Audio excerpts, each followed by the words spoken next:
Hello everyone, welcome to What If Quirkless Deku got trained by Batman's and became his successor Part 4. Before we start, please go support zdforrest for writing that awesome fanfic. Chapter 42, The Trip. Please don't!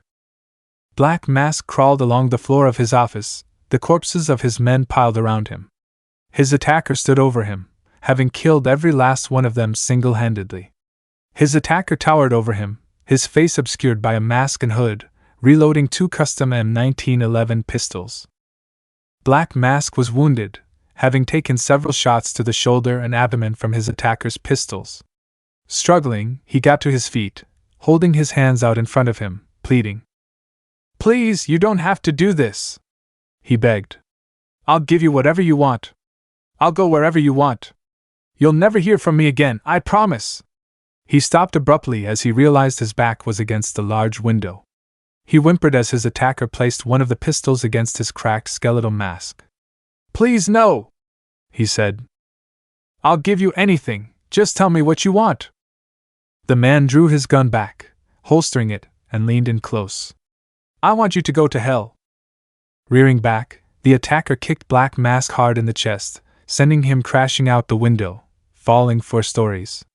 With a sickening splat, Black Mask, one of Gotham's most notorious crime bosses, lay dead in the alley below. The attacker looked out the window, confirming his enemy's lifeless corpse. He walked over to the computer on his desk. Black Mask was just using it before the attack, and hadn't had time to lock it.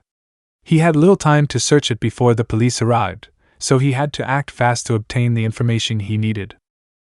After a few minutes of perusing, he had found what he was looking for. Black Mask received millions of dollars from an offshore account owned by one Jack White.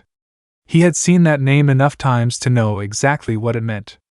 It was one of the Joker's oldest aliases. He'd found him. The Joker had recently gone into hiding, and hadn't been seen by the people of Gotham since his escape from Arkham 6 months ago. It was rumored that he was responsible for a heist with the Bank of Gotham 3 months ago, but nothing was conclusive. Due to the amount of money he was funneling into Black Mask's account, it was obvious this was the case. Black Mask was receiving funds from the clown in exchange for muscle, weapons, and stolen technology, but the reasons were still unclear to the man. However, he had a lead on how to find the clown, and now he had complete access to Black Mask's files and funds. He was downloading the information to an external hard disk and began transferring his funds to his own private account when something caught his attention, a file labeled Operation Playtime. Curious, he opened the file to see several images and documents in reference to Batman, but something else that piqued his interest. Many of the images were of a young boy, no older than 15. He recognized him as the young boy who had taken down the hero killer. He was the quirkless boy who was attending UA High School, Izuku Midoriya. There had been many rumors as of late across the criminal underworld that Batman had taken on a new protege. It appears the rumors were founded. As the man sifted through the files, he felt a feeling of anger begin to well up inside him. 3 years after the death of his last sidekick, the Bat had already moved on to another. He supposed this shouldn't come as a surprise to him. The Bat seemed to move through partners quickly. Still, it was bothersome to the man to move on so quickly after the death of someone so close to him. But was anyone really close to the Batman? His thoughts were interrupted as he came across another image of the student, an image taken from the UA Sports Festival. This image, however, had a grotesque green smiley face painted over it. He was able to make out the words that were written beneath it. "You know what happens when you bring others into this game of ours." The files finished copying, and the man shut the laptop. He began to douse the office in gasoline, using a Molotov cocktail to light the room ablaze. Having made it safely outside the building, he mounted his motorcycle and made his exit. His mind was racing as he sped off towards the direction of his hideout in the Narrows. Everyone seemed to know, or suspect, that Izuku Midoriya was Batman's new sidekick. And now it seems the clown knew about Batman's new sidekick as well. And now the boy was his next target. He had to find out what Operation Playtime was. It was a little over a week left before the end of summer break and the start of a new semester at UA High.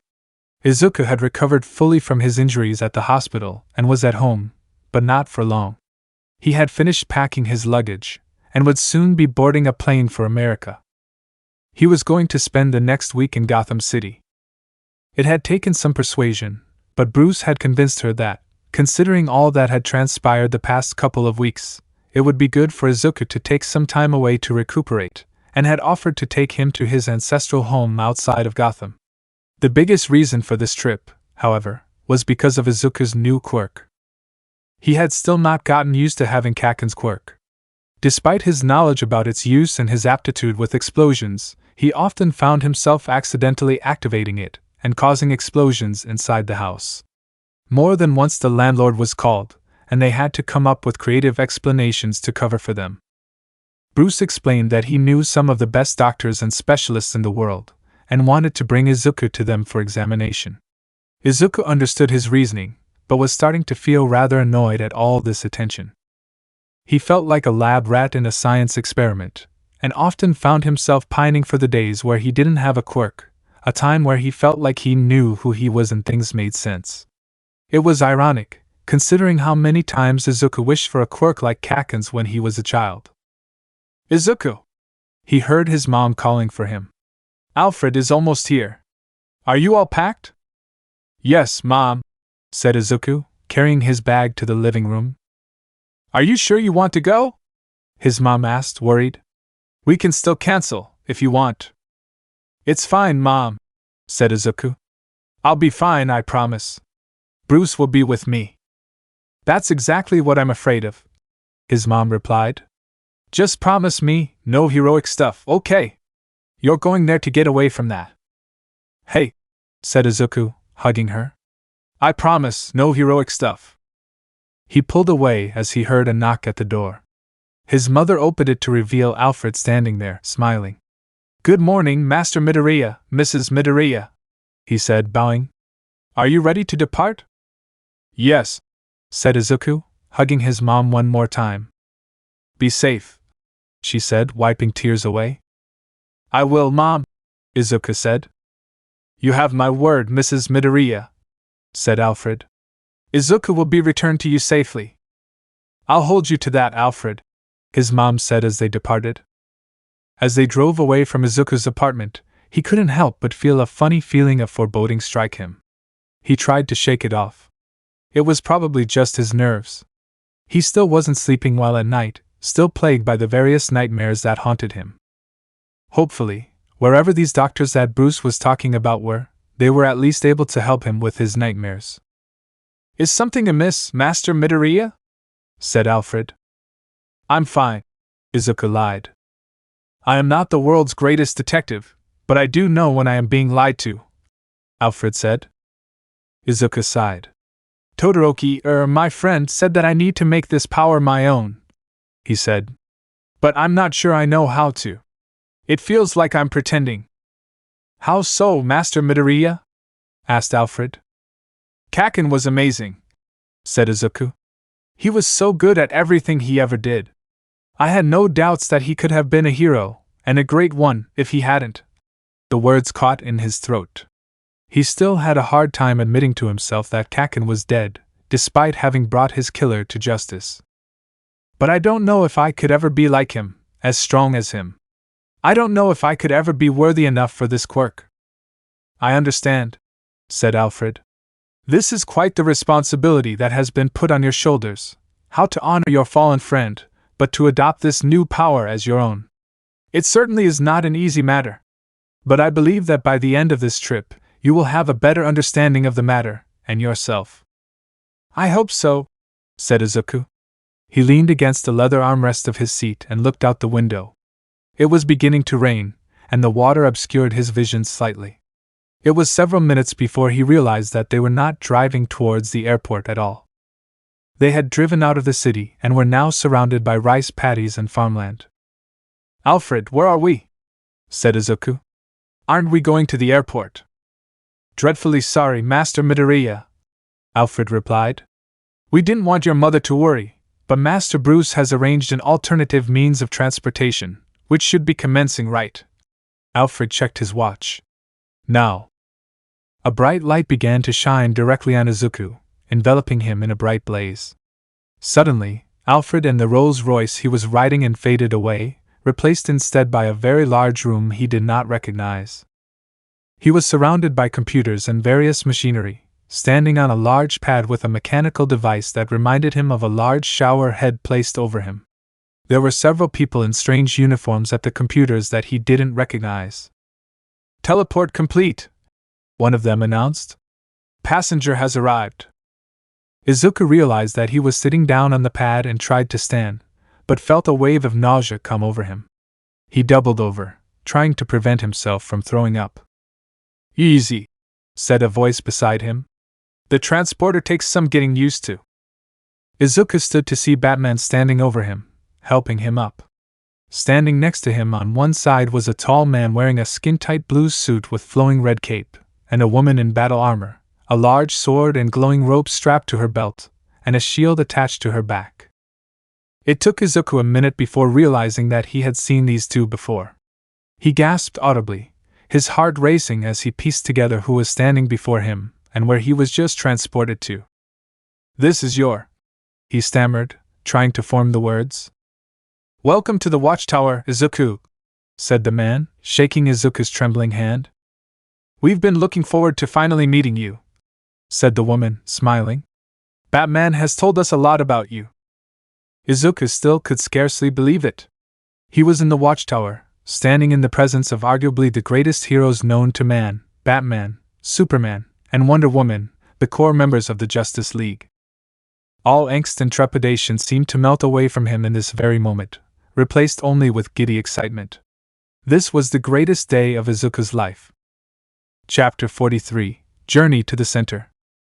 Gotham City 3 days ago. Commissioner James Gordon stood on the rooftop of the GCPD building, just as he had done countless nights before, lighting the beacon that called his longtime friend and ally. Gordon's support of Batman had ruffled quite a few feathers in the pro-hero and law enforcement communities over the years.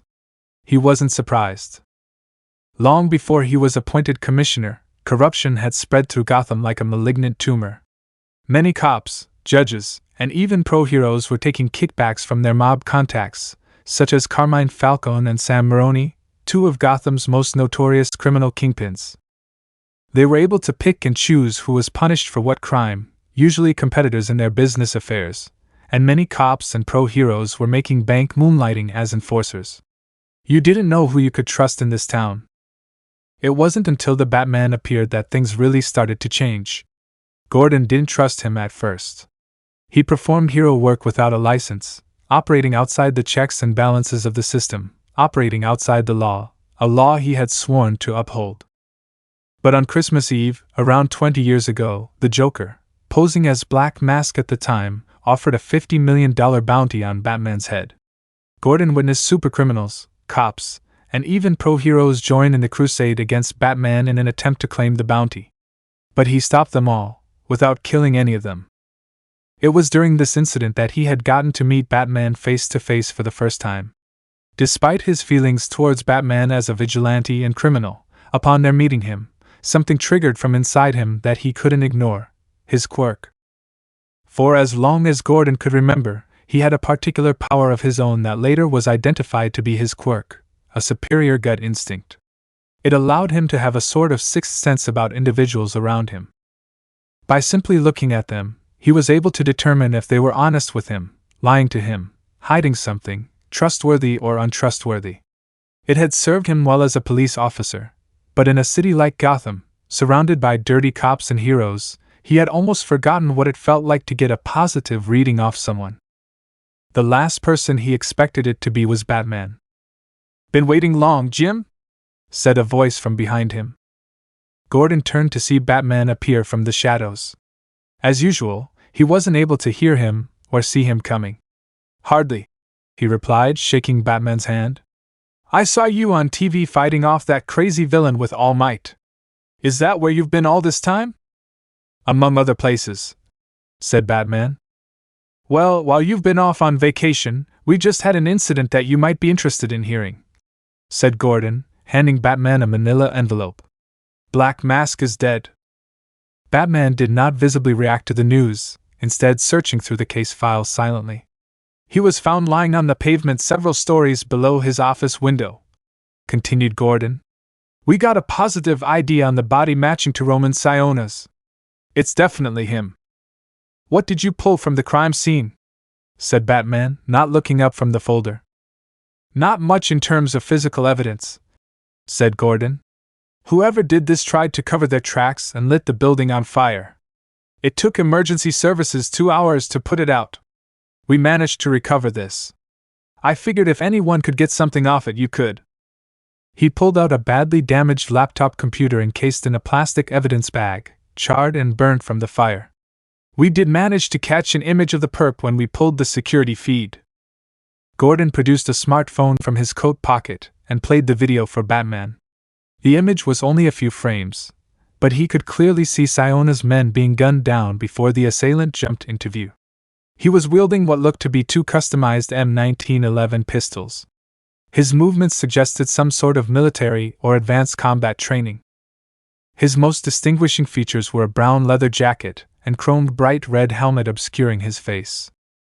We don't have a positive ID yet, said Gordon, looking down to put his phone away again. But we dash. When Gordon looked up again, Batman was gone. Every damn time, Gordon said, switching off the bat signal in a huff. Izuku was completely overwhelmed by the sights around him. The watchtower was more than he could have ever hoped for. Hovering in orbit around the Earth, it served as a home base for some of the greatest heroes known to man. As a space station, it was poised to respond to emergencies anywhere in the world, equipped with the most advanced technological, medical, and scientific resources known to man. Izuku accompanied Superman, Wonder Woman, and Batman as they took him on a personal tour of the watchtower, starting with the transporter room from which he had just arrived. Superman explained that the teleporters allowed them to transport anywhere they needed to as if they were simply walking through a window. They then proceeded to the hangar bay, where Izuku was amazed to see several jets, rockets, and spacecraft the likes of which he had never seen before. They continued with their tour, visiting several laboratories that worked on all kinds of medical, technical, and scientific research. Batman explained that it was here that many of the greatest scientific advances and discoveries began. They then proceeded towards the training areas, equipped with the latest state-of-the-art combat, environmental and rescue training simulations that would rival Batman's, after which it occurred to Izuku that they were probably designed by him. Izuku had never seen so many pro heroes in one place before. They continued their journey out of the training area, taking him down a hallway, lined with several doors. How are you liking your tour, Izuku? Said Superman. I've never seen anything like it, said Izuku happily. I can't believe I'm actually here on the watchtower. Izuku's smile faded. But I don't understand, why am I here? I thought I was going to Gotham. We'll be going there soon, said Batman. But there's someone I want you to meet first. Batman stopped in front of one of the doors, waving a keycard to open it. He stepped aside, waiting for Izuku to step through the door. Suddenly nervous, Izuku tentatively stepped through the door, but stopped dead in his tracks as his eyes fell upon the individual waiting for them in the room. He was tall, powerfully built, and humanoid in form, but with thick, green skin stretched tightly over his muscular frame. His eyes had no irises, glowing with a violent red hue. He wore a black jumpsuit, a red X, stretching across his chest, billowing black cape flowing behind him. Izuku couldn't help but stare, at a complete loss for words. Izuku, this is John Johns, said Wonder Woman. You're. Izuku struggled to collect his words. You're the Martian Manhunter, he said finally. Izuku could hardly believe he was meeting a real, live Martian. Since Superman's appearance, it had become a general consensus that there was indeed life on other planets, but it was the appearance of the Martian Manhunter that really drove this point home for the people of Earth with the knowledge of extraterrestrials living so close to us in our own solar system. It's a pleasure to meet you, Izuku Midoriya, said the Martian Manhunter. You'll draw flies leaving your mouth open like that, said Superman, chuckling. Oh, I'm sorry, said Izuku hastily. It's just, I've never met a Martian before. There is no need to be nervous, said the Martian Manhunter, smiling. I don't bite. And please call me John. I don't understand, said Izuku, looking around at the heroes around him. What's this all about? Batman has told me that you have been having nightmares, said John. What? Said Izuku. No, I'm fine. Izuku didn't have to be psychic to tell that John was not convinced. It is not a sign of weakness to ask for help, Izuku, said John. A lesson I wish your mentor would learn, said Superman, nudging Batman gently, who grunted but did not react. You brought me here just because of that? Asked Izuku. They're just nightmares. We don't believe they are, said John. What do you mean? Said Izuku. We don't know what All for One did to you during your time with him, other than give you a quirk, said Batman. But it is not too far-fetched to believe that he used some sort of brainwashing on you, similar to what he did with the Noma. You've already demonstrated considerable ability fighting off brainwashing, said Wonder Woman. But if we don't take care of this now, it's possible it will get worse. Are you saying I could become like them? Said Izuku. Like the Nomu? It won't come to that, said Superman immediately. We don't mean to frighten you, Izuku, said Wonder Woman. That is why John is here. We are going to take a journey into your mind, said John, to find and destroy any remnants of All for One's grasp on you. Izuku paused, looking from one hero to the next, finally resting on Batman. His face remained stoic, but Izuku could almost feel the confidence radiating off him, pouring into his own heart. Though not a word was spoken between them, the message rang loud and true for Izuku: you will be safe. All right, said Izuku. What do I do? Just relax, said John. Journeying into your mind will feel strange at first, but it is important you don't fight it. Do not worry, I will guide you every step of the way. When Izuku closed his eyes, he felt as if someone had stuck a probe into his mind. It wasn't painful, but it definitely felt foreign, almost like an itch you couldn't scratch. After a few seconds, he opened his eyes to find that he was standing in a familiar hallway, looking to his right to see a door with the words 1A etched in them.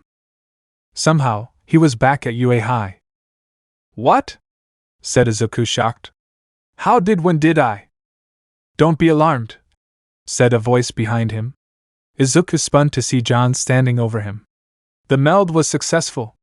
We have entered into your subconscious. It looks like UA, said Izuku. I have constructed it into a familiar setting for you, replied John. This will help your mind relax enough for us to delve deeper into your psyche. What are behind these doors? Said Izuku.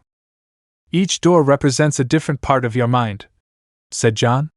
Some of them contain memories, some contain hopes and fears, and others. He paused, walking towards the Class 1A room. Is what we are here to find out. Opening the door, Izuku was besieged by a feeling of extreme nostalgia. Walking into the room, he quickly realized that it wasn't his homeroom at all. Instead, they appeared to be in an elementary school classroom, with several children and a few adults were gathered around one small child in the middle of the room. Izuku took a step back in surprise, steadying himself. Kaken, he whispered. It was all coming back to him now. This was the day Kaken got his quirk. Small sparks crackled and burst from the young Kaken's hands while all the other children, including a young Izuku, stared in awe and amazement. You're so lucky, said one of the kids. Impressive, said one of the teachers. I bet that's going to grow into an amazing quirk. Definitely, said another teacher. A flashy quirk for a future hero, it's perfect. Izuku looked at his own hand. It was a perfect quirk.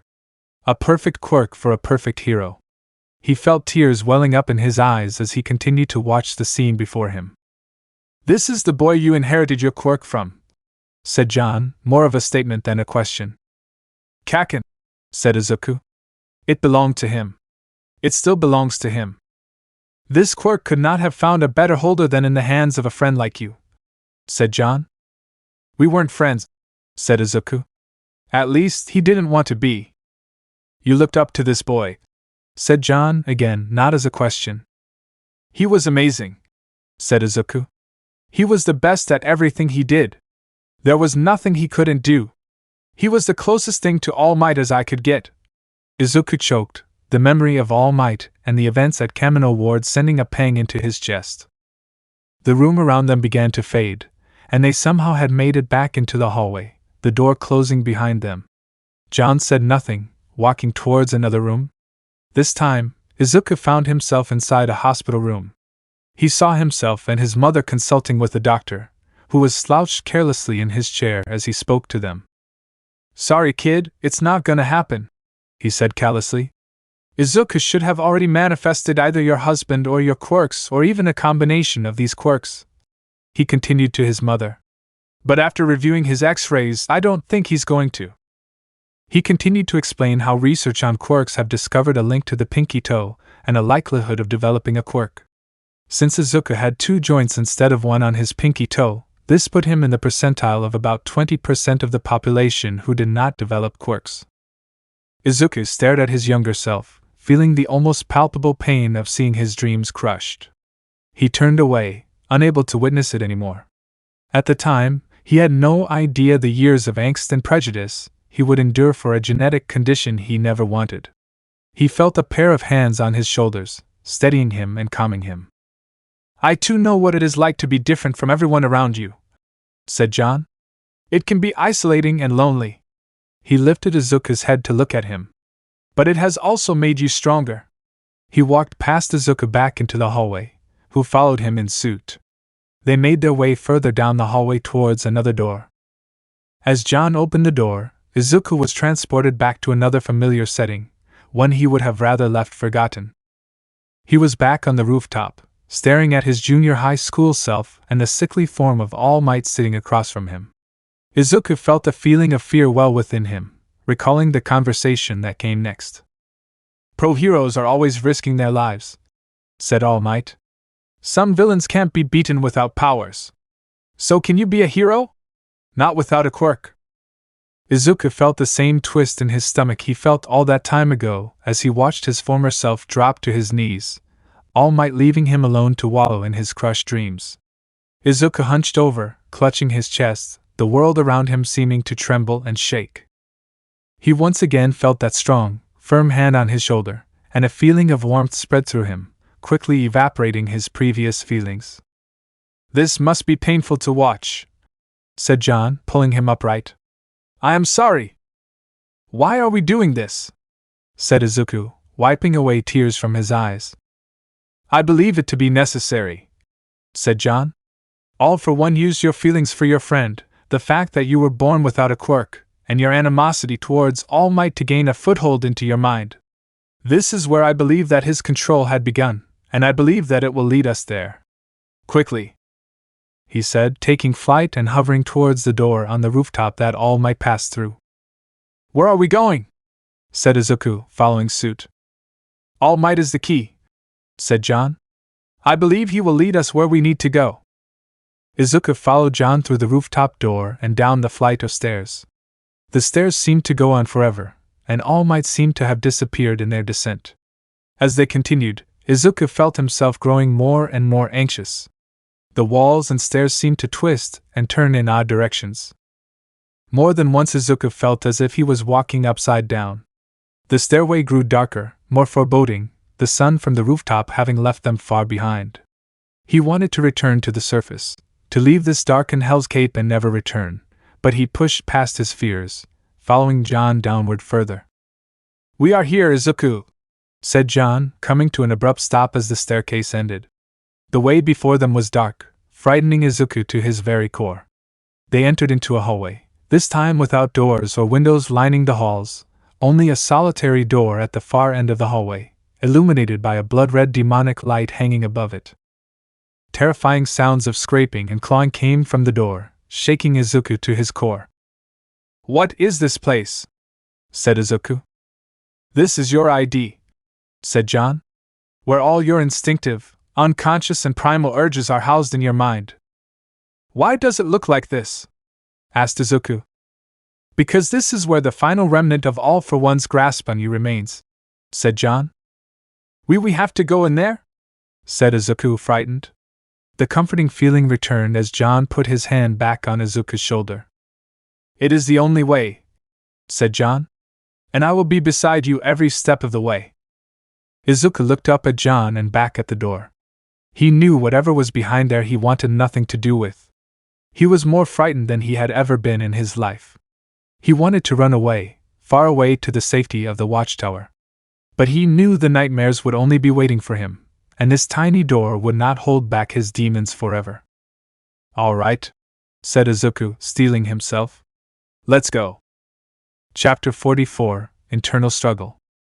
With trembling fingers, Izuku slowly opened the door that led to the deepest recesses of his mind. The corridor behind it was pitch black, leaving Izuku to determine from there what lay in wait for him on the other side. This was not at all what he thought he was getting into when he started his hero career. Supervillains and criminals were one thing, but this was on a new level entirely. Shooting a nervous glance at John, who simply nodded, Izuku steeled himself and walked through the door. The hallway seemed to go on for eternity. He could hear sounds of cries and screeches that came from all around him. He tried to push his fear aside, but it continued to creep into his heart. Izuku turned to look at John following behind him. He was glad that he was with him. He didn't know what he would do if John was gone. "John?" said Izuku into the darkness. No reply. "John?" Again, no reply. Only darkness. Izuku began to feel panic enter into his heart. He began to run down the hallway, calling for John as he ran. He had to get out of there. He had to wake up, but there was no way out. He was trapped. He felt his feet slip from under him, falling hard to the floor. He lay there, for how long he did not know, tears streaming down his face. "Don't leave me!"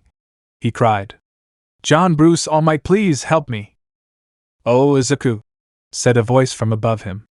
"You're not alone." Izuku raised his head, ready to cry out for joy that John was back. But it wasn't John that stood before him. He let out a gasp of fright as the figure emerged from the shadows, showing himself at full form. He would recognize the scarred, faceless visage that appeared before him anywhere, the very man who haunted his dreams. "All for one." "I never left, Izuku," he said, his mouth twisting into a perverse smile, his hand reaching forward and grabbing Izuku by the throat. "And I will always be here, right beside you." All for one lifted Izuku high by his throat, completely off his feet. He struggled to free himself against his captor, but it was futile. He had no weapons, he couldn't use his quirk. He couldn't even scream. He was powerless. Batman stared silently at John and Izuku in their collective trance. It had been only 5 minutes since they had started, but already Bruce was feeling concern. He knew the boy was strong, but he was still young.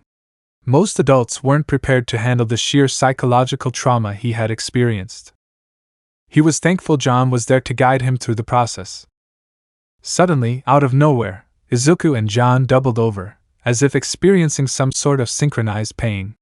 Izuku suddenly began to convulse into a seizure-like episode, falling out of his chair and onto the floor, where he continued his convulsions. "Midoriya!" shouted Batman, rushing to his side. "What's happening?" said Superman, alarmed. "It's all for one." Batman turned to the source of the voice. John had come out of his trance, but Izuku continued to thrash about on the floor. "What's going on, John?" he said sharply.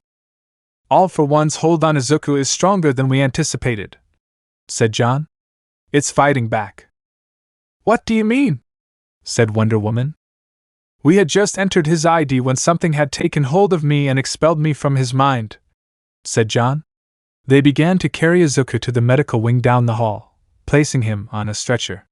The medics began their work, trying to quell the seizure and stabilize Izuku, but Batman didn't know how much good it would do. "You have to get back in there," said Batman. "You have to help him." "I tried," said John. "But it is blocking my attempts to enter his mind again. I believe All for One may have had a quirk that gave him some sort of psychic ability. Considering how he has amplified his other quirks, it wouldn't surprise me if he did so with this one. There has to be another way," said Superman. John pondered for a moment. "All for One is feeding off of his negative memories to give strength to the brainwashing," he said. and most of them center around All Might. All Might, that's it, said Batman suddenly, snapping his fingers. All for One used Izuku's anger towards All Might to gain a foothold for his mental conditioning. He brought his hand to his chin and thought, I think I know of a way to fix this, but I'm going to need some help. All Might stretched as he stepped out of the bathtub, placing a towel around his waist. His wounds from the Kamino incident had healed nicely, thanks to Recovery Girl, but a lingering ache still plagued him, and was usually only soothed by a hot bath. Now, he was looking forward to having some tea, kicking back and relaxing while watching. The world turned blue around him as his comfortable living room disappeared. Instead of the tatami mats he was used to feeling beneath his feet, it was a cold, hard floor. The smell of tea was replaced by the cold, sterile odor of the computers and heavy machinery around him. He only had a minute to survey his surroundings when he spotted the familiar bat-like personage before him. Good, you made it, said Batman. All Might paused for a moment and seemed to have a silent fit in front of him, gesturing widely in anger, before finally speaking. What the hell is wrong with you, Bruce? Said All Might indignantly. You couldn't have warned me or waited until I was dressed? Come with me. No, said Batman, turning and walking away. Wait, said All Might, falling in line behind him. It was not noticeable to the untrained ear, but his voice carried a worried tone to it. Something was wrong. It took him a moment for him to realize where he was. What are we doing on the watchtower? What's going on? It's Midoriya, said Batman. What happened? No time, hurry, said Batman. He brought All Might to one of the rooms in the medical wing, where All Might paused with surprise and embarrassment to see Superman and Wonder Woman waiting for them. Tashinori, said Superman, walking up to him and wringing his hand. It's great to see you again. Hello, Tashinori, said Wonder Woman. Clark, Diana, he said. It's good to see you again. He looked down. Though I wish I wasn't feeling so underdressed. His eyes fell on the green Martian that sat in the chair next to him. John! It's great to see. He paused as he approached, gazing upon the unconscious Midoriya on the stretcher. What happened? Said All Might. Who did this to him? It would take too long to explain, said Batman, lying down on the stretcher next to Midoriya. He gestured for All Might to follow, who complied bemused, lying down on his own stretcher next to Batman. Now, John, Batman said to the Manhunter. What do you mean now? Said All Might. What is going? Before he could finish, his head hit the pillow with a soft thump, and both he and Batman drifted into unconsciousness. Izuku struggled violently against the heavy chains that bound him. All for One had moved him to a room that burned a violent red hue, suspending him with chains over a deep, gaping hole that seemed to go on for eternity. He tried to use his quirk, but nothing worked. He tried to break free of the bonds, but they were too strong. Meanwhile, All for One stood before him, hovering over the hole, gloating. Don't fight the restraints, Izuku, he said. It will only make things more difficult. How are you here? Said Izuku. You should be in jail. I am, said All for One. I'm not really here. Perhaps think of me as an echo left behind from our time together. What do you want with me? Said Izuku. I gave you a gift, Izuku, said All for One. Great power to achieve dreams beyond your imagination. Yet you threw it in my face, denying your destiny of destroying All Might and finally surpassing him. I control my own destiny, said Izuku. Perhaps you did, but not anymore, said All for One. What do you mean? Said Izuku. You will remain here from now on, said All for One, and I will be taking control of this vessel. You can't, said Izuku, horrified. But I can, said All for One. The quirk that was used to control your mind has a delightful little failsafe should the host take back control. I was hiding in your subconscious, growing in strength until the time was right to take control. Unfortunately, Batman was concerned about this, and has forced me to act sooner than I would have liked. I will take command of this body, and use it to rejoin Tamura in his fight against the heroes. You will be a great asset to his cause. I won't let you, said Izuku.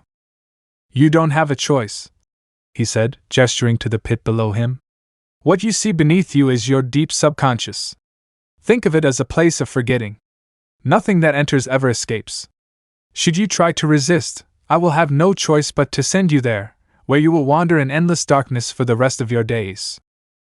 But I would much rather you stay here with me, and keep me company. His grotesque features contorted into a twisted smile. We will have so much fun together, just you and Detroit. Smash! A large figure emerged from nowhere, a heavy fist connecting with All for One's face, interrupting his monologue and sending him flying in the other direction. Izuku could hardly believe his eyes as he saw the giant, powerful form of his former hero standing before him, no longer sickly and frail, but strong and in his prime. Almight? Said Izuku incredulously. Is that really you?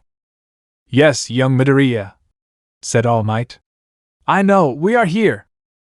Coming out of the shadows behind him came John and Batman, following in tow. All for One recovered and flew back from the shadows, and All Might quickly engaged him again, while Batman and John set to work on freeing Izuku. No matter how far you're beaten back, you managed to slither out from even the smallest of crevices, said All Might. You won't beat me in here, said All for One, suddenly beginning to change. He began to grow in size and appearance, transforming into a gigantic dragon-like beast, batting All Might away like a fly. His mind is mine! Batman, help All Might, said John. I will help Midoriya. Batman nodded and left to engage the dragon with all might. John began to use his immense strength to pull at the chains, but they held true. John, said Izuku. I'm sorry, I couldn't stop him. It's not your fault, Izuku. We underestimated him, said John, struggling to break the chains. These psychic bonds are strong. I will need your help. How can I help? Said Izuku. They won't budge. All for One wants you to think that he has taken control, said John. That is how he has trapped you. But this is still your mind. You can break free. How? You have to remain calm, said John. He planned to distract you to prevent you from concentrating.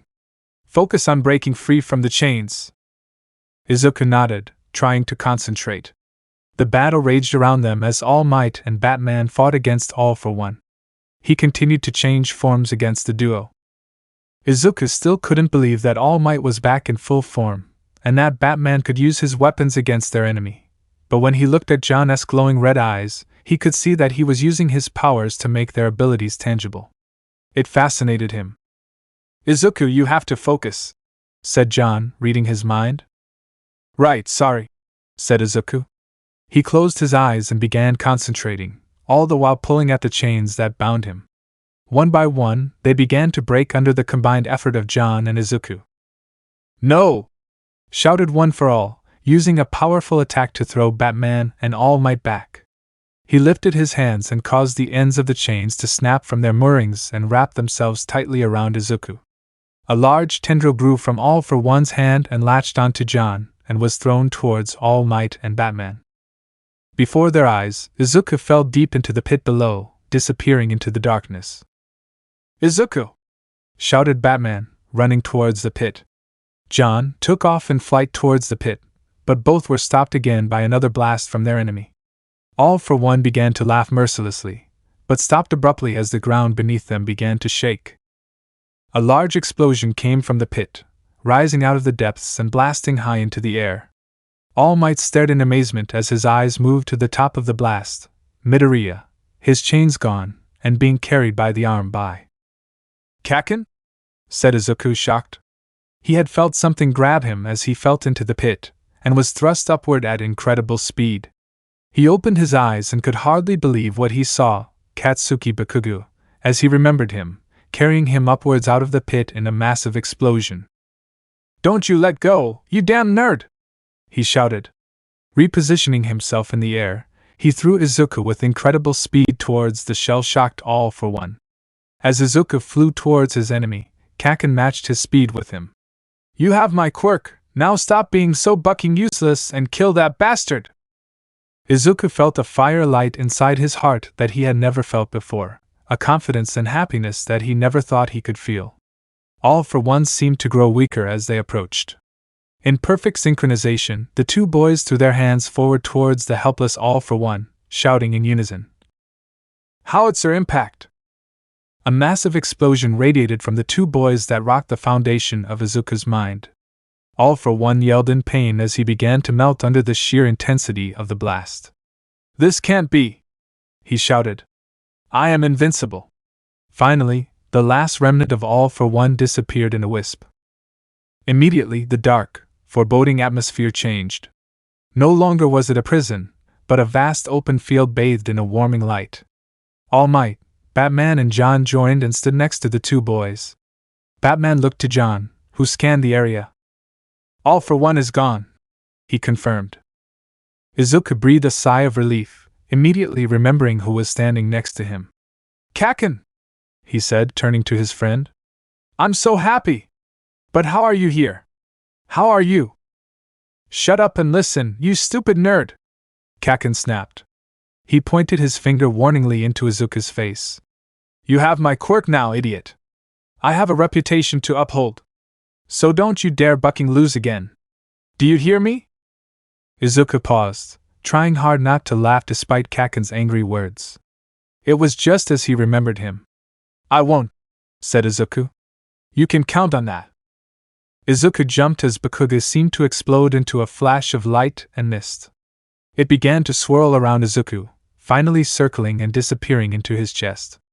Izuku felt the warmth and confidence return as he turned back to Batman and the others, wiping tears from his eyes. He saved me, said Izuku.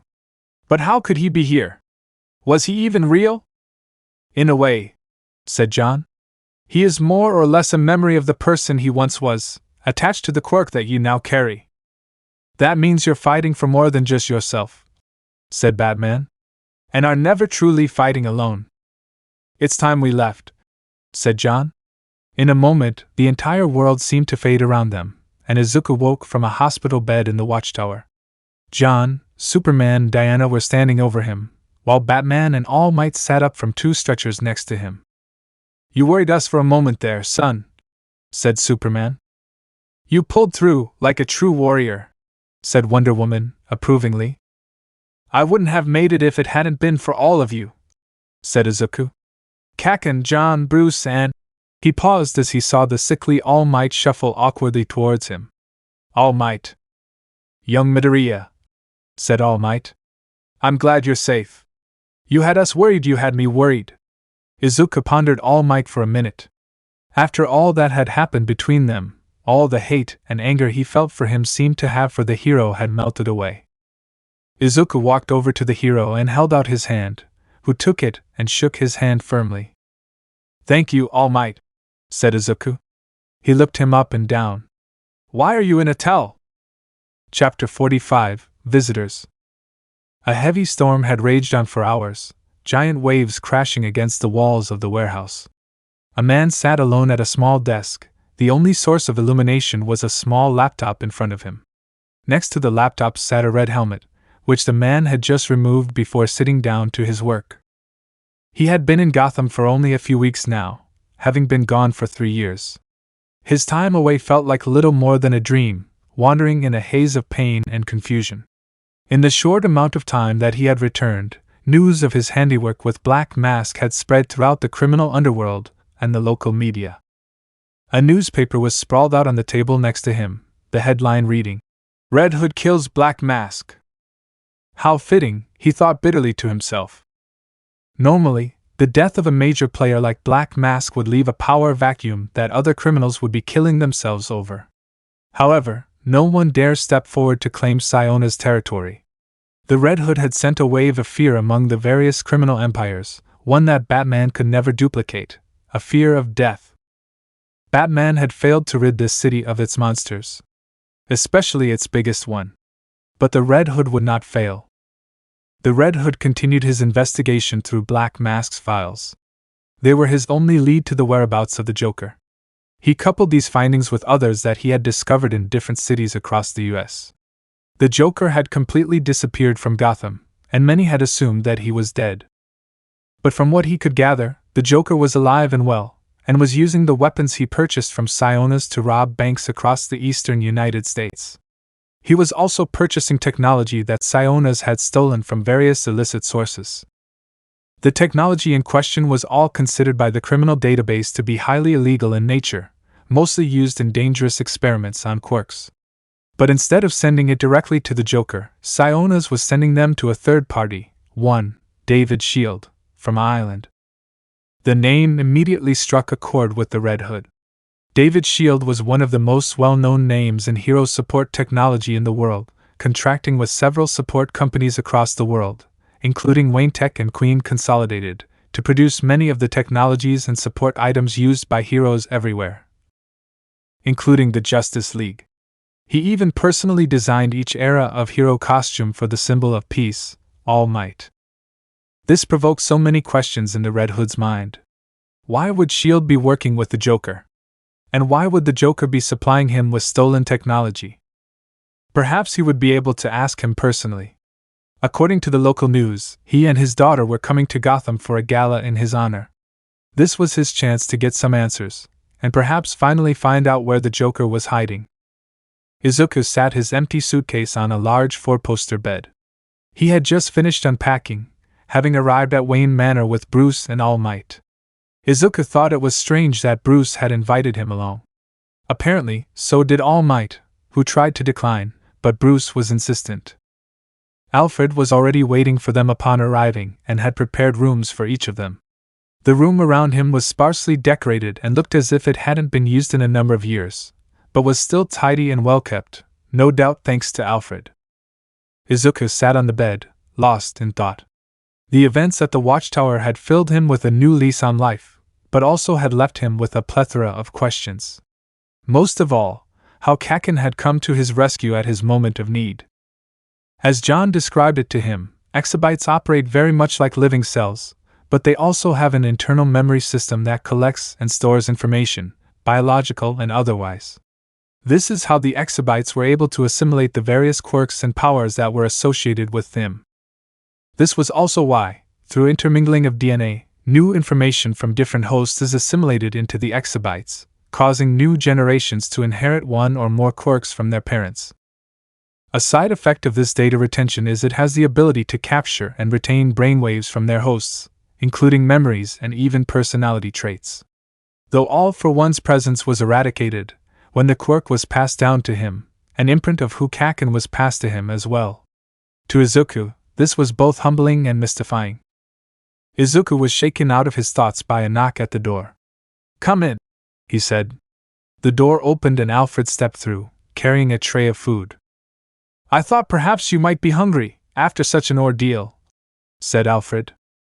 "Thank you, Alfred," said Izuku. "I'll eat it later." "I have to say, it is quite exciting to finally have you here," said Alfred, setting the tray down.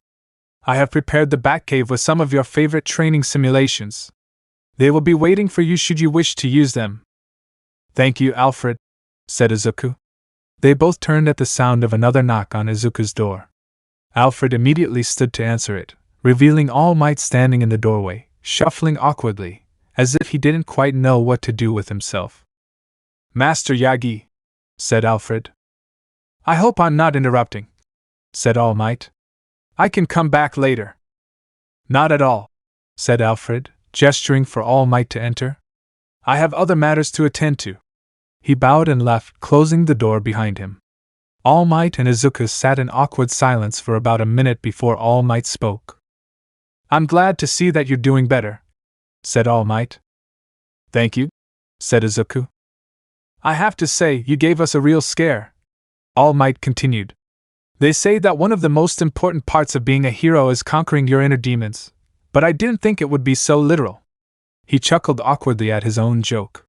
He coughed awkwardly when Izuku didn't laugh. "What will happen, All Might?" said Izuku. "What do you mean?" All Might replied. "With your quirk," said Izuku. "One for all. Is it gone?" "No," said All Might. "It's not gone. But my body can no longer keep up with it." In a flash, he grew into his muscular form again, only to deflate a second later in a puff of smoke. He gasped and coughed, wiping blood from his mouth. Until it passes to my successor, it will remain inside me, but in a dormant state. Izuku nodded, but said nothing. He raised his hand and began to produce sparks. You have a powerful quirk of your own, said Almight. He suddenly looked very sad, dropping into a bow. I'm sorry. For what? Said Izuku, taken aback. I never actually apologized to you, said Almight. For what happened to your friend, or for what I said on that rooftop. It's okay, Almight, said Izuku. I don't blame you anymore. You don't understand, said Almight, sitting down next to Izuku. I once asked my master the same question years ago. The exact same question. She believed in me, gave me her quirk, and taught me to be a hero. And then fate, in its infinite wisdom, had placed me in a reverse role in the same scenario, and I failed to see in you what she saw in me. He let out a deep sigh. I had become jaded, Midoriya, he continued. Since my injury, I had lost sight of what was really important. I'd become. He paused. What did you call it? A one-trick pony living on borrowed time? Ah, said Izuku, embarrassed. Sorry about that. You weren't wrong, said Almight. They sat in silence for a moment, Izuku pondering what Almight had told him. I think I was more angry at myself than you, said Izuku, breaking the silence. I knew that it was my fault that Kaken was dead. If I hadn't grabbed onto you like I did, you wouldn't have dropped the sludge villain. You couldn't have anticipated that, said Almight. But I knew nonetheless that I was the reason Kaken was dead, said Izuku. But it felt better to blame you for it, to blame you for being told all my life that I couldn't be a hero, because I was quirkless. But in the end, I guess you were right all along. What do you mean? Said Almight. I was captured by All for One, said Izuku. If I had been stronger, or if I had a quirk, then I wouldn't have been captured, and you wouldn't have lost your powers. Young Midoriya, said Almight, horrified. The reality of what Izuku was saying pierced his heart like a javelin. Izuku blamed himself for the loss of his powers. I admired you for so long, Almight, said Izuku, tears welling in his eyes. For years I dreamed of being just like you. But in the end, I'm the reason you lost your power. If I had been stronger, like Kaken, then the world would still have its symbol of peace. Almight placed his arm around Izuku's shoulder. Don't talk like that, young Midoriya, said Almight. This isn't your fault. I was always going to lose my powers, and it had nothing to do with you. All for One simply used you, like he uses everyone. Izuku said nothing, turning away to hide his tears. In all honesty, continued Almight, I think you're much stronger than I ever was. Izuku turned back to Almight, confused. What do you mean? He asked. I had to inherit a quirk to get strong, said Almight. But you were already strong, even without a quirk. All it took was Bruce's training to bring it out. He's good at that. Where others see weakness, he sees potential, and can help you bring it to the surface. It's a talent that I've always been rather envious. Izuku wiped his tears from his eyes, his heart full. Almight and Izuku turned as they heard the sound of someone clearing their throat. Bruce was standing in the doorway. Hate to interrupt your moment, he said, but we have visitors. Izuku followed Bruce and Almight down the stairs and towards the parlor, where their guests were waiting. Izuku half expected it to be Hick or Barbara, come to see him now that he was finally visiting Gotham. But when they reached their location, they were greeted by two people Izuku didn't recognize, an American man with brown hair and glasses, wearing a simple button-down shirt and jeans, and a young woman, probably only a little older than Izuku. She wore glasses as well, with bright blue eyes shining underneath them, and full head of wavy blonde hair. Almight stopped dead when he saw them. David? He said, laughing and embracing the man. It's so good to see you. It's good to see you too, Almight, he said, looking him up and down. You look great. Oh, you big liar, said Almight, laughing. He turned his attention to the young girl and embraced her. Melissa, you've grown so much since I last saw you. It's great to see you, Uncle Might, said the girl, beaming at him. Uncle Might? Izuku thought. It made sense now why Bruce insisted All Might come to Gotham. They were obviously friends of his. But just who were these people? "What are you doing here in Gotham?" said All Might. "I invited them," said Bruce, stepping forward. "David is being presented with a humanitarian award, and Wayne Enterprises volunteered to host it." "It's just another award," said David. "The real reason I came was when he told me you were coming." Bruce, All Might, and David continued to chat among themselves. Izuku stood there awkwardly, feeling slightly out of place. As he looked away from the adults, his eyes crossed paths with the young girl, Melissa, who was staring right at him. He looked away, embarrassed for a second, but dared another glance in her direction. She still continued to stare at him, as if he was some exotic creature in a zoo. "Ahem." He cleared his throat, approaching her awkwardly. "Hello? My name is—" "I know exactly who you are," she said. Izuku was taken aback. You do?" he said. "Papa, look who it is!" she said to the man excitedly. He turned and focused on Izuku, his own look of excitement breaking onto his face. He walked over and began wringing Izuku's hand. "It's you!" he said enthusiastically. "It's so great to meet you! You didn't tell me he was going to be here," he added, turning to Bruce. "Call it a surprise," said Bruce. "Hold on, how do you know me?" said Izuku. "Who are you?" "Oh, right," said the man. "My name is David Shield. This is my daughter, Melissa Shield." He gestured to his daughter, who smiled happily at Izuku. "And everyone knows who you are. You're the kid who took down the hero killer. Not to mention the first Quirkless student ever to attend UA High." "Oh, I see," said Izuku. It appeared that his reputation preceded him all the way in America as well.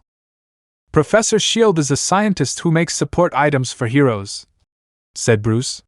"He lives on Island and produces some of the greatest hero technology the world has ever seen." "You're from Island?" said Izuku, amazed. Island was an artificial, moving island.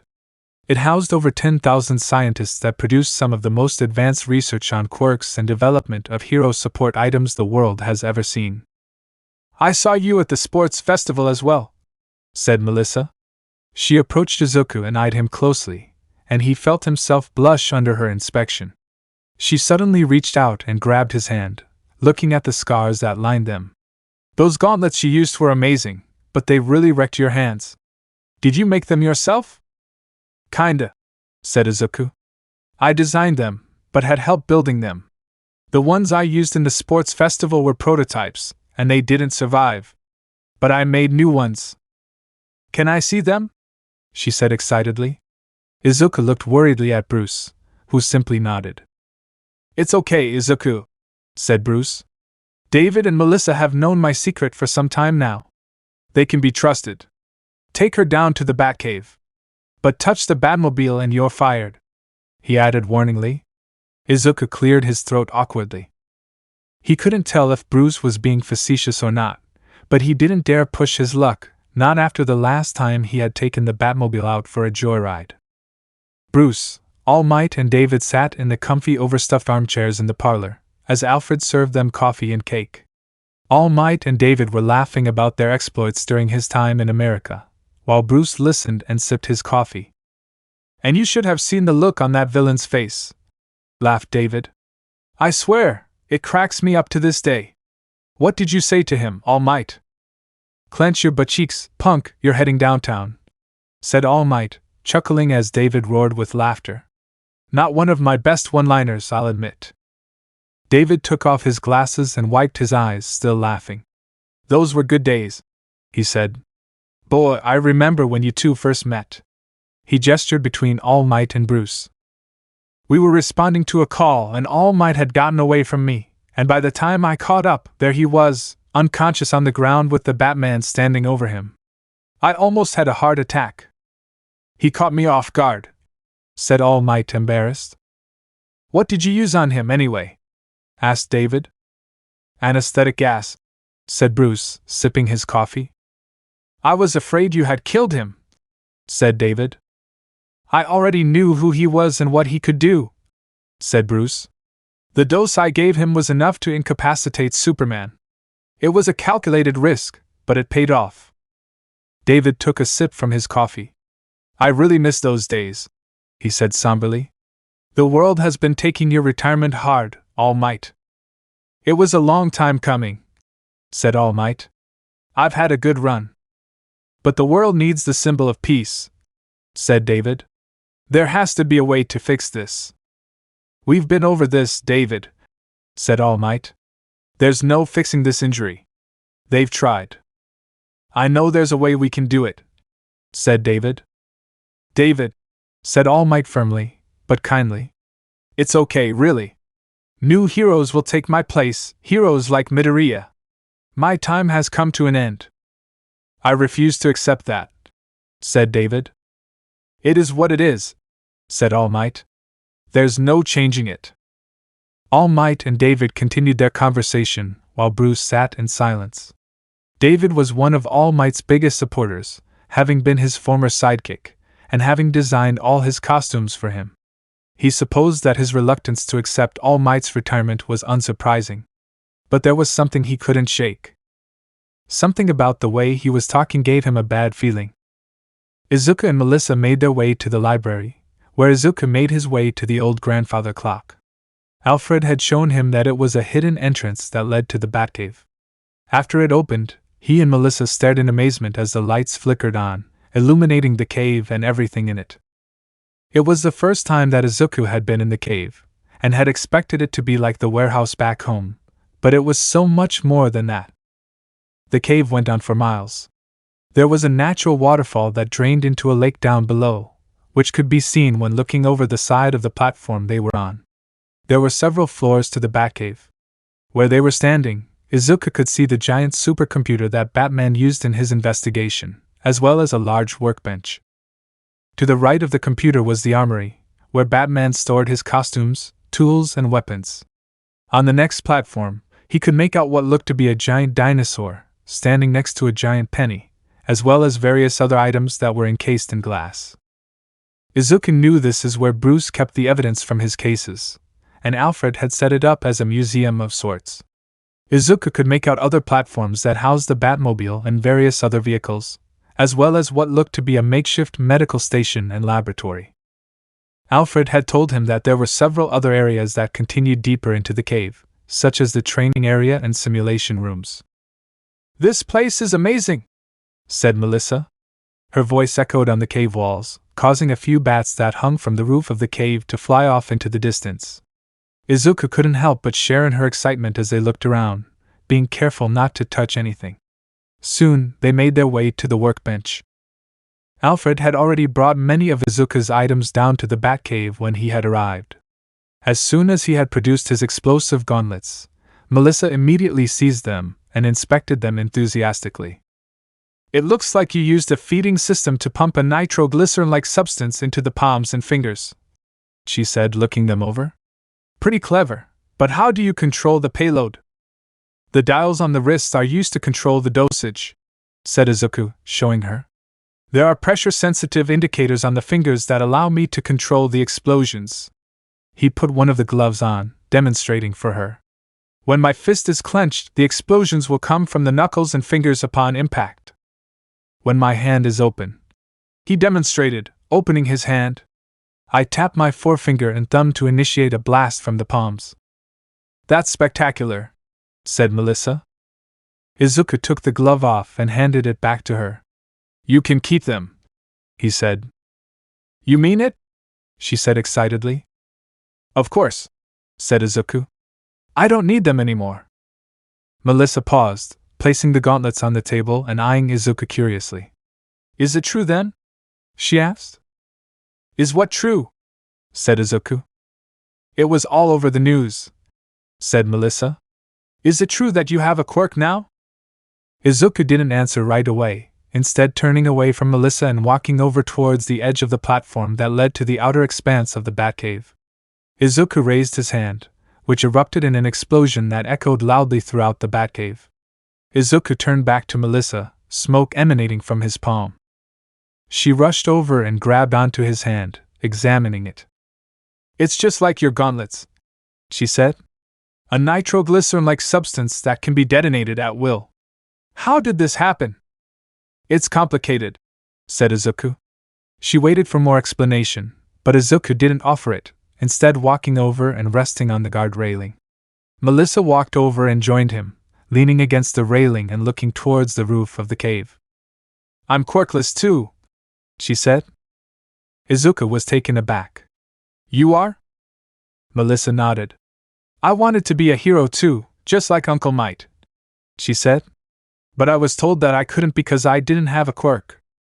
"I can relate," said Izuku. "But that's one of the reasons why I decided to make support items," Melissa continued. "It was a way I could be a hero to others, by helping them be heroes. But you," she turned back to Izuku, "you actually did it. Even though you were quirkless, you still defied the odds and went to UA to become a hero." "I've had a lot of help," said Izuku, embarrassed. "But you still did it," she said. "And I think that's amazing."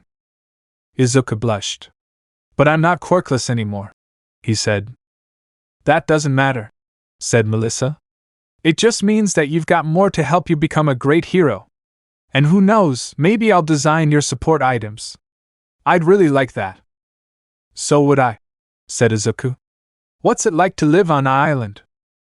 "You'll just have to come and see for yourself," said Melissa. "I'd like that too," said Izuku, chuckling. As they continued their discussion, Izuku couldn't help but feel that Melissa was more than just a friend to him. She was more like a kindred spirit, someone cut from the same cloth. It was nice to see that he wasn't as alone in the world as he thought he was. Chapter 46: The Joker. Izuku tugged uncomfortably at his bow tie around his neck. He was wearing an expensive three-piece tuxedo, courtesy of Alfred and Bruce. It was tailored to fit like a glove, and Izuku, who wasn't used to such formal attire, found it restraining and uncomfortable. He stood next to Bruce and Alfred in a large ballroom as they welcomed patrons as they came, filling the room to the brim with all members of high society. Izuku watched Bruce curiously as he met with the guests. He became a completely different person in the eyes of the public. For someone who knew who the real Bruce Wayne was, it was fascinating to watch. It was close to the start of the gala, and the room was glittering with beautiful colors and sparkling like gold and diamonds. Izuku felt completely out of place, having grown up in a middle-class home all his life. They were still awaiting their guests of honor, David and Melissa, who were running late. Izuku was looking forward to seeing Melissa again, but was still quite nervous. Would he be expected to dance with her? He had never danced with a girl before. The idea of it made his legs quake in his shoes. "David!" said Bruce suddenly. Izuku looked up to see David, Almight and Melissa stepping out of a limousine, courtesy of Wayne Enterprises. David and Almight were both wearing tuxedos, but Izuku wasn't paying attention to them. His jaw dropped as he laid eyes on Melissa. She was wearing a blue and white strapless dress, which extended to her knees. She wore a black ribbon tied around her waist, tied off with an ornate white rose. Her wavy blonde hair was done up in a curly ponytail. She wasn't wearing her glasses, and Izuku was floored at how much more her vibrant blue eyes shined in the light of the room without them. David and All Might approached and shook Bruce and Alfred's hands firmly. Melissa curtsied to the men and immediately went to Izuku. "Hey, Izuku," she said, looking him up and down. "You look nice." "Thanks," said Izuku. He could feel himself blushing immensely. "So do you. Now that you're here, the festivities can really begin," said Bruce, guiding them over to their table at the head of the room. The orchestra began another chord, this time a slower tempo. Melissa immediately peeked her head in their direction, grabbing Izuku by the hand and taking him to the dance floor before he could think. "Come on, Izuku," she said. "Let's dance." Well," said Izuku, panicking internally. "I'm not much of a dancer." "That's okay," she replied. "I am." She took one of Izuku's hands and put it on her hip, a forward motion that made him blush furiously. She took her hand and placed it on his back, pulling him in close. This was the closest he had ever been to a girl, and he felt his heart was going to beat from his chest. As they swayed with the soft music, Izuku found himself growing more and more comfortable with Melissa. They talked and laughed as they danced, discussing their hopes and dreams and life ambitions. Eventually, the orchestra ceased their strings, and they were beckoned back to their table with Bruce, David, Alfred, and Almight for dinner. Izuku couldn't remember when he had had such a good time. David and Almight were telling amazing stories about their time together in their younger years. Izuku was fascinated to learn more about David and his research in quirks and support items. He even was called in by the Justice League as the principal scientist for the construction of the Watchtower, and regularly supplied them with the most advanced technology and research that island had to offer. After their meals were finished, Bruce took to the podium at the center stage, gathering the attention of the audience. "Tonight is a very special night," he said.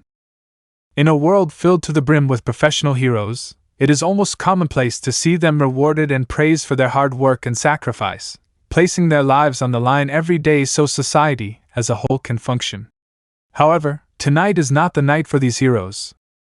Behind every hero is a powerful support tool, and behind every support tool," he gestured to David, "is a powerful support scientist." The audience applauded as David took the podium, taking the award from Bruce. He beamed to the audience as they continued their applause. "I tried to write a speech," he said, once the cheers died. "But I'm not very good at it. I suppose I'll have to." As he continued his speech, Izuku noticed someone emerge from the doors behind them. It was one of the waitresses, pushing a large cake box on a cart towards their table. Izuku didn't think much of it at first, thinking it was part of the celebration, until he looked over at his mentor. Bruce was watching the cake get wheeled in. His smile vanished completely. Something was wrong. David noticed the waitress behind him, pausing his speech. "Bruce, you shouldn't have," said David. He went to open the box when in a flash, the top of the box exploded, revealing a man in a purple suit with toxic green hair bursting from the top of the cake inside.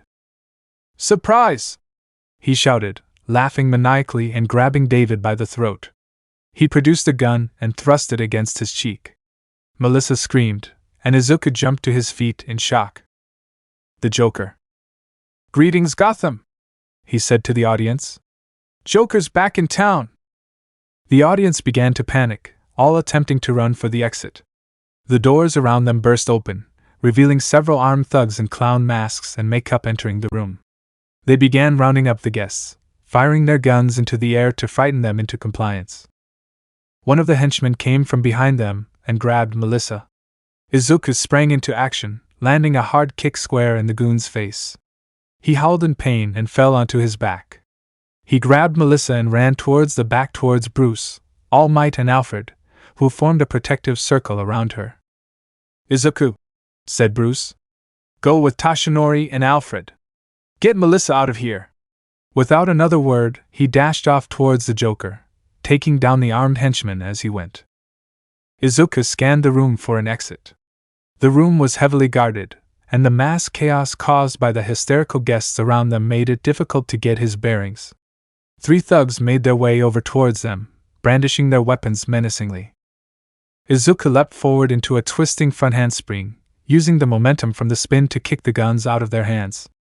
Izuku continued his attack, kicking one of them in the abdomen, causing him to double over, where Izuku seized his chance to knee him in the face, knocking him unconscious. The other 2 stared in shock, allowing Izuku time to draw 2 glue capsules from his utility belt tucked under his tuxedo shirt and toss them at the thugs. The capsules exploded on impact, encasing them in glue. So much for no heroics, Izuku thought. "This way, young Midoriya," said Almight. He had found an exit and was guiding them through it, shutting the door behind them. They made their way through a dark access corridor for maintenance. Izuku held tightly to Melissa's hand, holding 3 batarangs in his other hand. They didn't know if there were any armed henchmen waiting for them at the end of the corridor, and he didn't want to take any chances.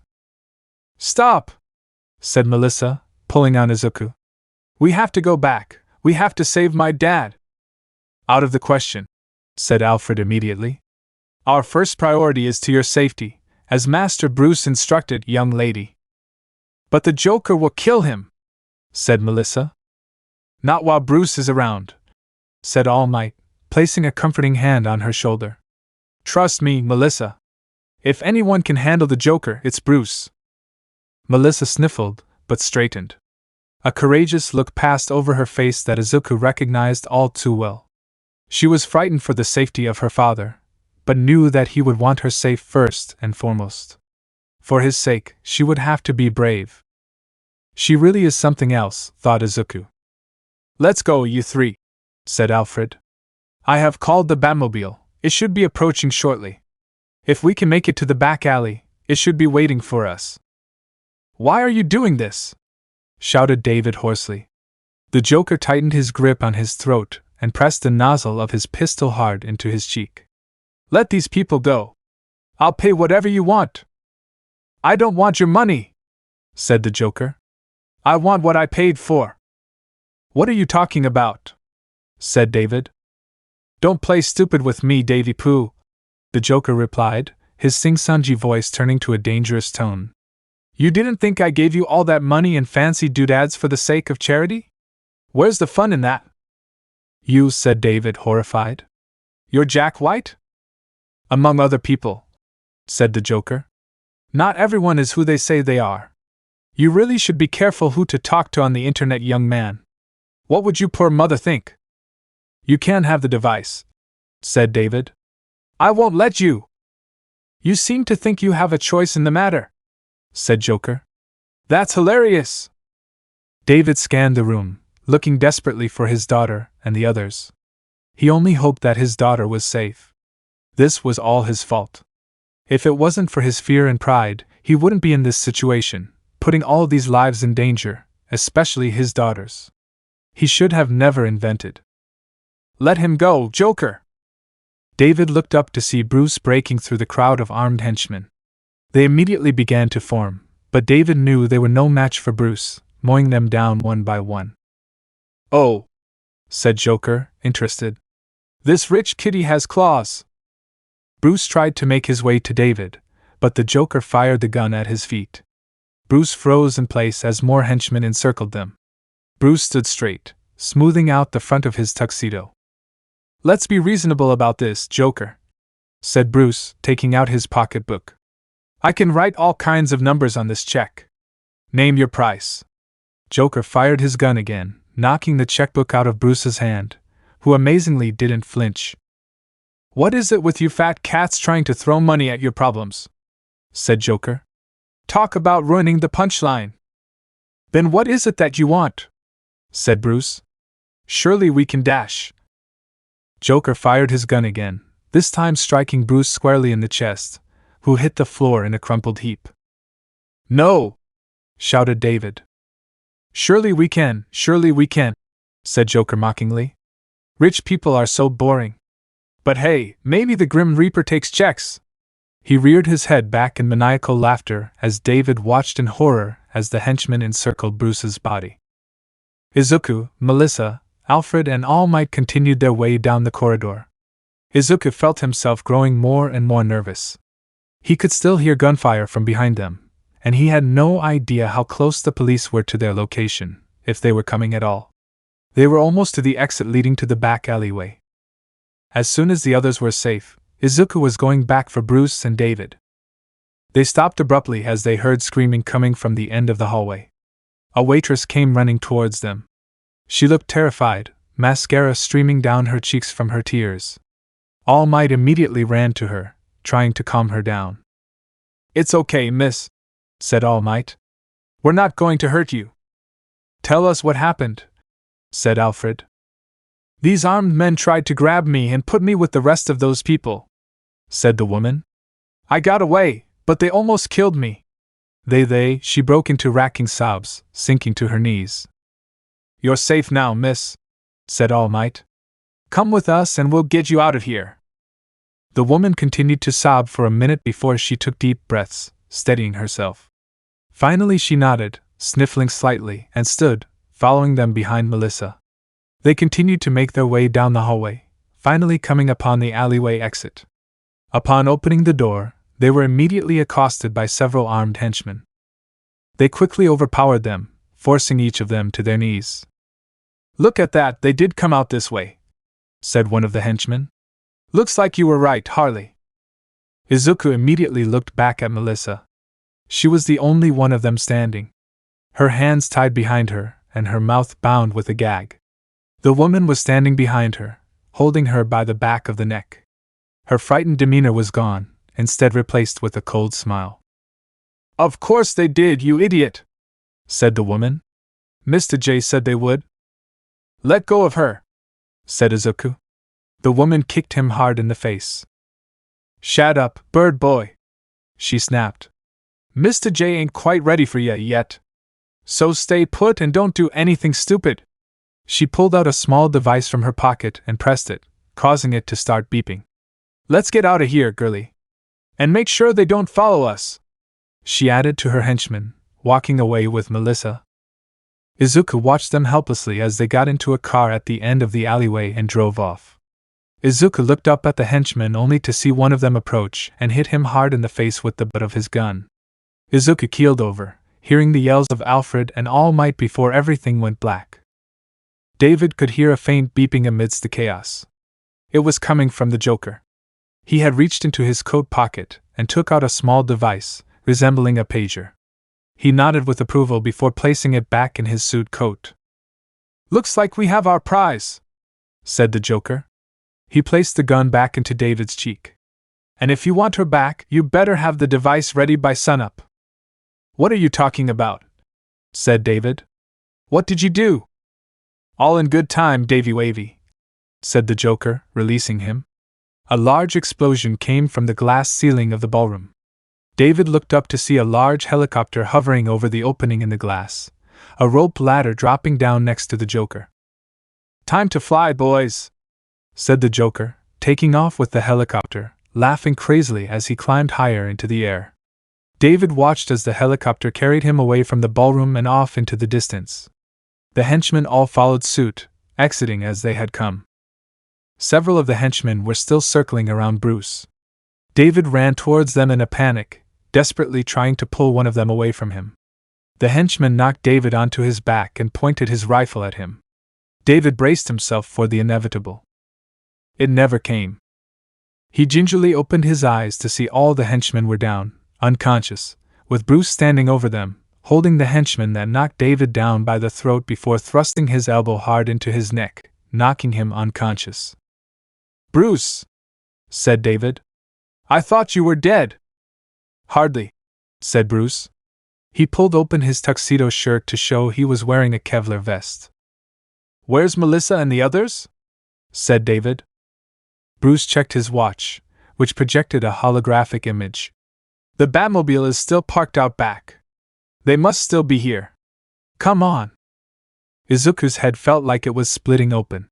Blurry images began to form as he opened his eyes, gradually coming into focus.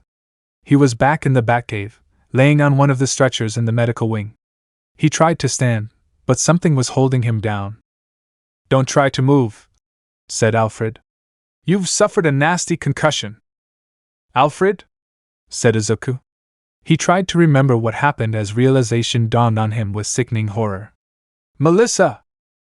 "I know," said another voice. Bruce had appeared at Alfred's side. "Alfred told me the whole story." "Where's David?" said Izuku. "He's upstairs," said Bruce. "All Might is trying to console him." "We have to save her," said Izuku. "We aren't going to do anything," said Bruce. "I will find the Joker. You are going to stay here." "I can't just." "Yes, you can," said Bruce sharply. "You promised your mother no heroics, and you're going to keep that promise. You're going back to Japan, first thing tomorrow." "What?" said Izuku. "You can't send me back now." "I can and I will," said Bruce. "You have no idea what the Joker is capable of. You're not ready for this." "I can't leave until I know Melissa is safe," said Izuku. "This conversation is over," said Bruce. "Alfred, take Midoriya to his room so he can rest." Alfred complied, helping Izuku off the stretcher. They walked in silence as they made their way to Izuku's room. "Try not to take it too hard, Izuku," said Alfred once they made it to his room. "Master Bruce only wants you to be safe. He will see Miss Shield's safe return." Izuku said nothing, sitting on his bed silently as Alfred left the room. Was at war with himself. He cursed himself for letting Melissa get captured, wishing he had thought to use his quirk. He was still so used to not having one, it hadn't occurred to him to use it. Who knows what they were going to do to her? He couldn't bear to think about it. And it was all his fault. 10 minutes later. Bruce was poring over data files on his computer, desperately trying to pick up a trail that could lead him to the Joker. He still had no idea as to why David was targeted tonight, only that he had something that the Joker wanted. David was beside himself with grief, and Almight was still trying to console him. Hopefully, once he was calmer, Bruce would be able to get more information from him as to what the Joker wanted. That might point him in the direction. "Master Bruce!" Alfred came running frantically into the Batcave.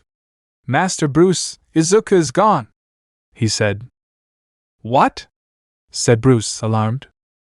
"I came upstairs to give him tea, when his window was open and his hero costume was gone," said Alfred. This was on his bed. He handed a small device to Bruce. It was a radio receiver. Izuku somehow managed to plant a tracking device on Harley Quinn before she left with Melissa. He left it there so Bruce would follow him, but not before he got a head start, to keep him from stopping him. "Damn it," said Bruce angrily.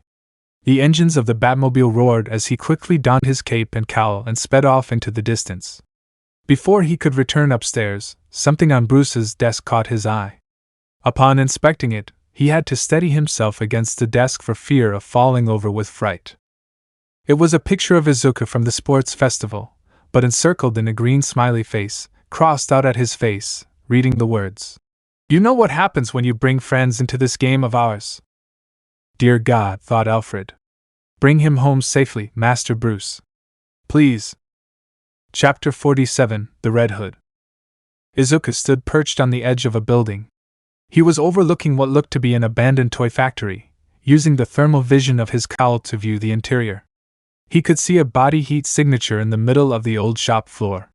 It wasn't moving, and seemed to be strapped to a chair. It had to be Melissa. Surrounding her were other heat signatures, some patrolling the around floor, some standing still.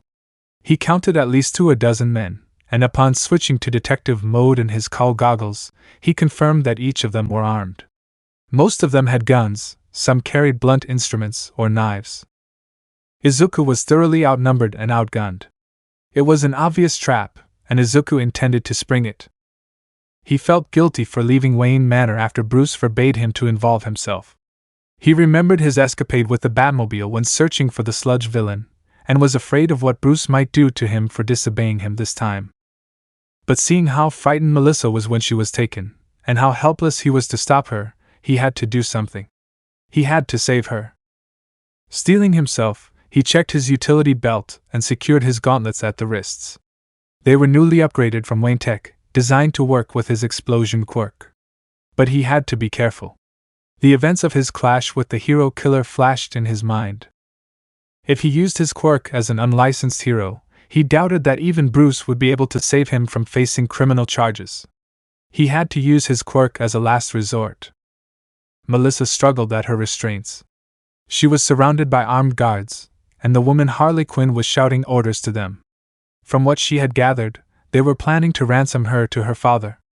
Harley had told her that she wasn't going to be hurt if she cooperated, but Melissa was still frightened. She had heard the stories and seen the reports of what the Joker did to his hostages. Most of the time, they did not survive, even when the ransoms were paid. Melissa jumped at a loud explosion emanating from the other end of the factory. She heard several screams and what sounded like gunfire. Flames began to grow as the old toys on the abandoned conveyor belts began to catch fire. "The bat's here!" shouted Harley. "You two stay here." She gestured to 2 of the guards. "The rest of you, find him." The guards converged on the explosion, Harley following them, leaving Melissa alone with the 2 guards. Harley and the guards struggled desperately to put out the fire, not wanting the inevitable attention it would draw to their location if it grew. Melissa heard a brief grunting sound from her captors next to her, looking up only to see both of them laying sprawled out on the floor before her, unconscious, with a dark figure in combat armor standing over them. "Dash," she began, but he swiftly covered her mouth, putting his finger to his lips to silence her. She nodded, and he let her go and began to work on her restraints. "That won't distract them for long," he whispered. "Just long enough to." Something hard and heavy crashed against his side, sending him flying away from Melissa. Harley was back, carrying a heavy mallet in her hand. "You must think I'm some sorta idiot, don't ya?" she said, swinging the mallet as Izuku struggled to his feet. "He's over here, boys!" she shouted as the men converged on their location. "Remember, Mr. J doesn't want him dead yet. Just rough him up a little." Izuku stood his ground as the men surrounded him. One of them advanced on him, swinging a heavy bat. He ducked swiftly under the blow, and struck the man hard in the abdomen. Doubling over, Izuku delivered a swift knee to his nose, knocking him onto his back. He flipped over the assailant and grabbed his arm, twisting it until hearing the sickening snap of bones cracking. The man howled with pain and rolled over, passing out. Two other thugs charged him, both of them activating their quirks. Izuku noticed for one of them, his hand began to swell immensely until it took a round, bulbous form before shaping into a spiked morningstar, a chain extending from his wrist. Swirling his mace fist over his head, he threw it crashing down on Izuku's location, who had dodged moments before.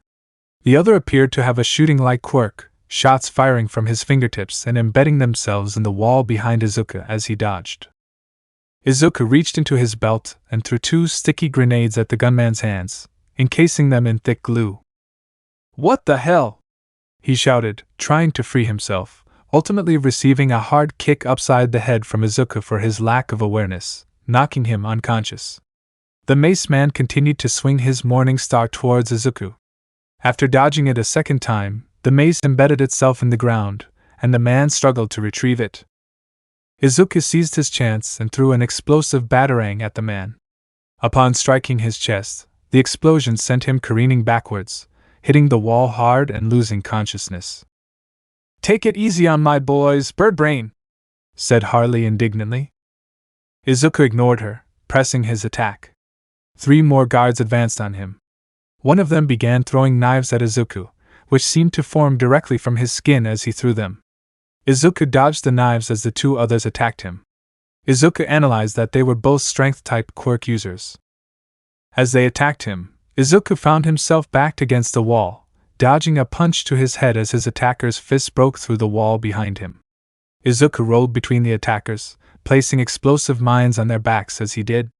He pressed the detonator, and they both went flying through the damaged wall, debris landing atop them. Izuku readied himself for the next attack, but the thugs didn't press the attack. A shrill laugh erupted over the old speaker system of the factory, sending a chill up Izuku's spine. Izuku turned to see a large projection spring to life on the wall behind him.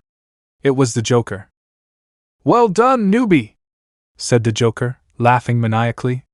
"I often keep asking myself, how does Batman do it? Taking in hopeless strays and lost causes and turning them into stone-cold vigilantes. Where do I sign up for Batman bootcamp?" "Let Melissa go, Joker," said Izuku, with more bravery than he actually felt. "I can't do that, dummy, she's my trump card," said Joker crossly. "For what?" said Izuku. "What do you want with her?" "I don't want her," said Joker. "Aren't you listening? She's just an ace in the hole."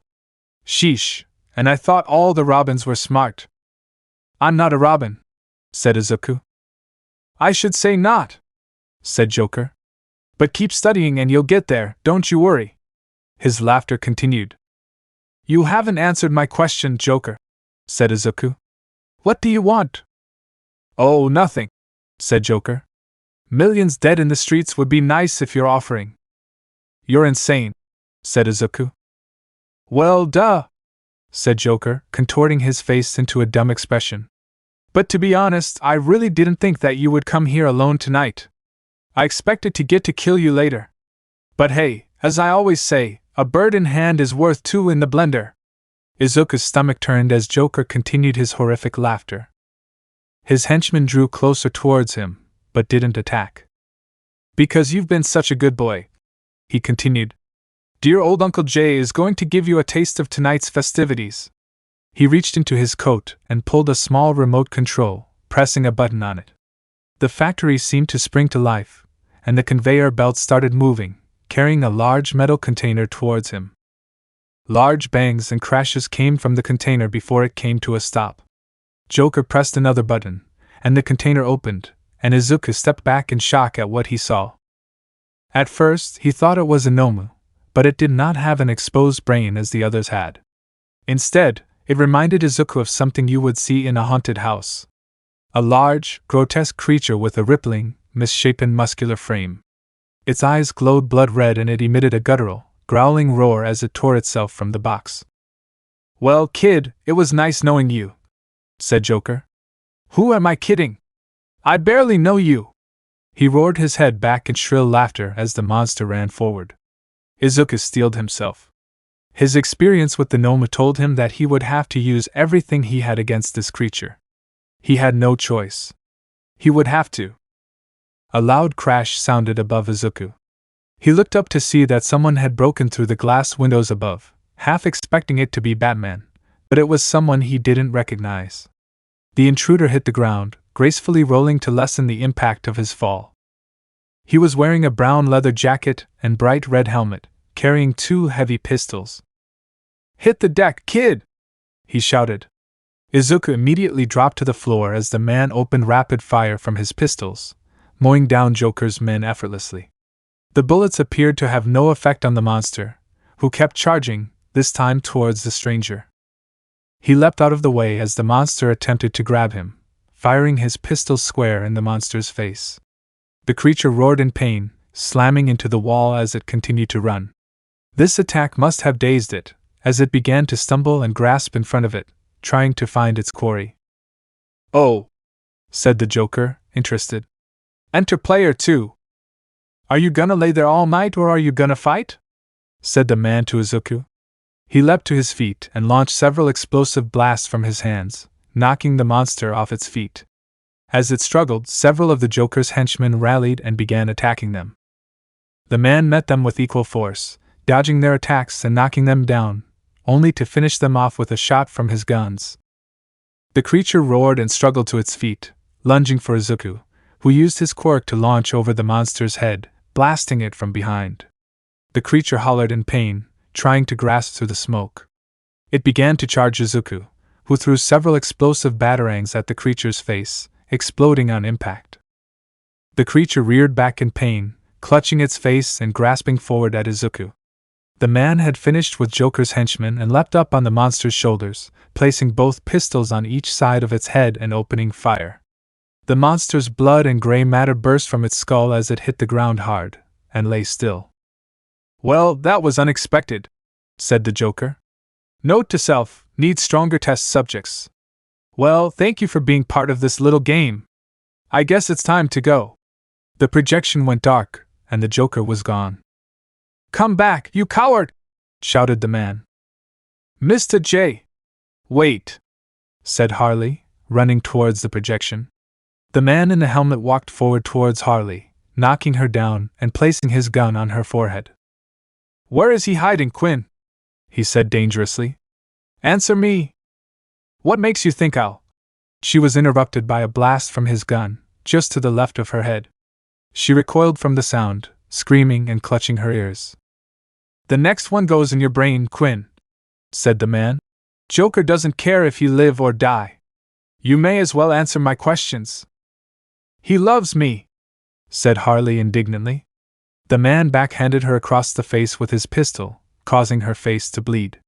Izuku stepped forward to stop him, but the man pointed his other pistol at him, not looking away from Harley. I'll give you 5 seconds to tell me, starting from 3, said the man, cocking his gun. 4F-. Something stepped forward beside Izuku, quickly seizing the man's hand with a heavy, gauntlet glove, holding his gun aloft. That's enough, said Batman. Stop this, Jason. 1 week earlier. I was wondering when you would come to me. Ra's al Ghul poured himself a drink, sitting at his desk in his luxurious private quarters high atop his mountain palace. Batman had arrived suddenly, just as he did, and nearly dislocated his arm as he interrogated him. He had let him go when Ra's called off his men, willing to answer any of his questions. What happened that day? Said Batman. Answer me this first, said Ra's. How did you find out it was him? Fighting styles are like fingerprints, said Batman. I worked with him for years, taught him everything he knows.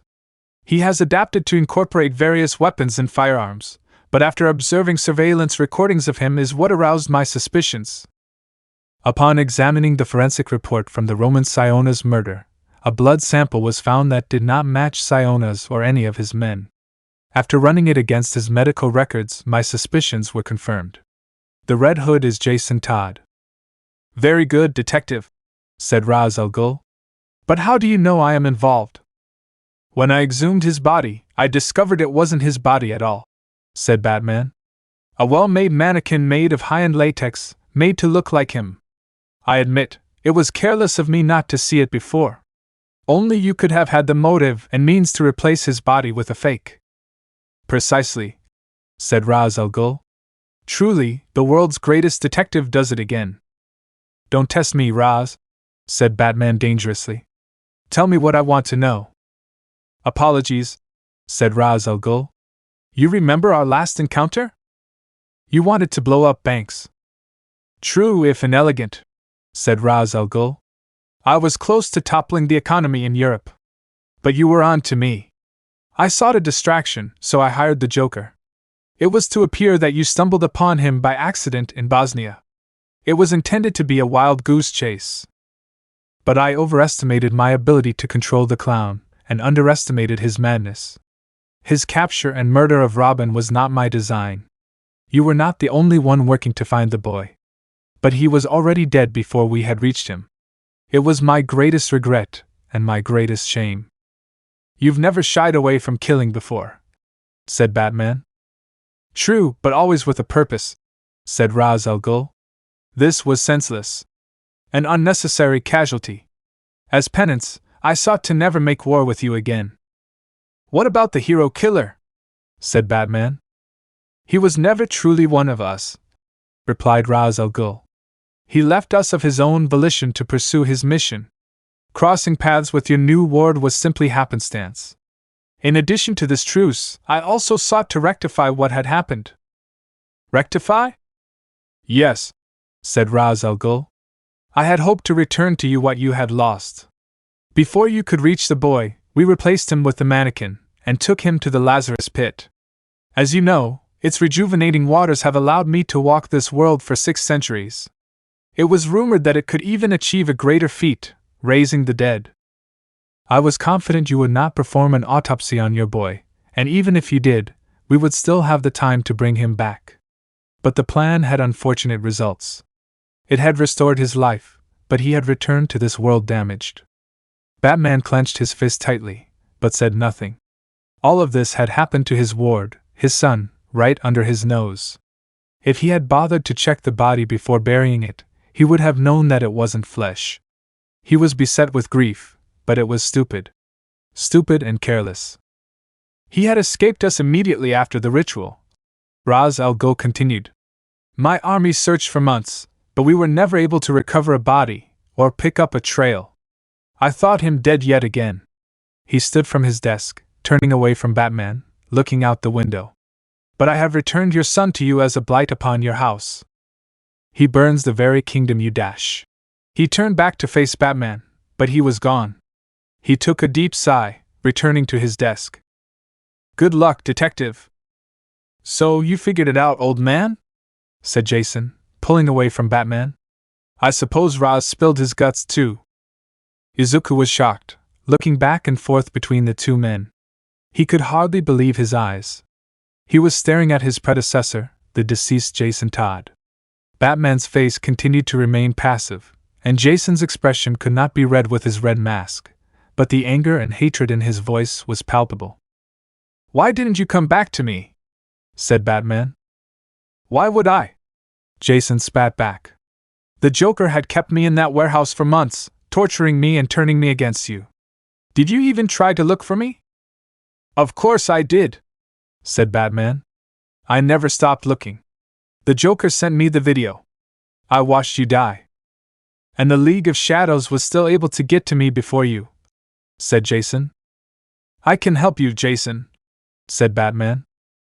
I don't want your help, shouted Jason. I want to finish what you refused to. You couldn't save me in time, I can understand that. But why in God's green earth? He pointed to where the Joker's projection was. Is he still alive? Jason, Batman began. He took me away from you, said Jason, backing away from Batman and Izuku. But even then, you refused to put an end to the pain he causes, the destruction he has caused. Not anymore. I'm going to put an end to it, once and for all. Jason, please, said Batman. This doesn't have to be this way. Come back with me. Come home. It's too late, said Jason. It's not my home anymore. Besides, he looked to Izuku. You've already replaced me. Without another word, he reached into his coat and threw a flashbang grenade, causing Izuku and Batman to leap out of the way, shielding Quinn and Melissa from the blast. When the dust cleared, Jason was gone. Batman, said Izuku. Batman, I'm sorry But Bruce didn't appear to be listening. He continued to stare at the spot Jason once stood. After a minute, he stooped and cuffed Harley Quinn before throwing her over his shoulder, while Izuku released Melissa from her bindings. You disobeyed a direct order, said Batman. You put yourself and Melissa in danger, and used your quirk as an unlicensed hero.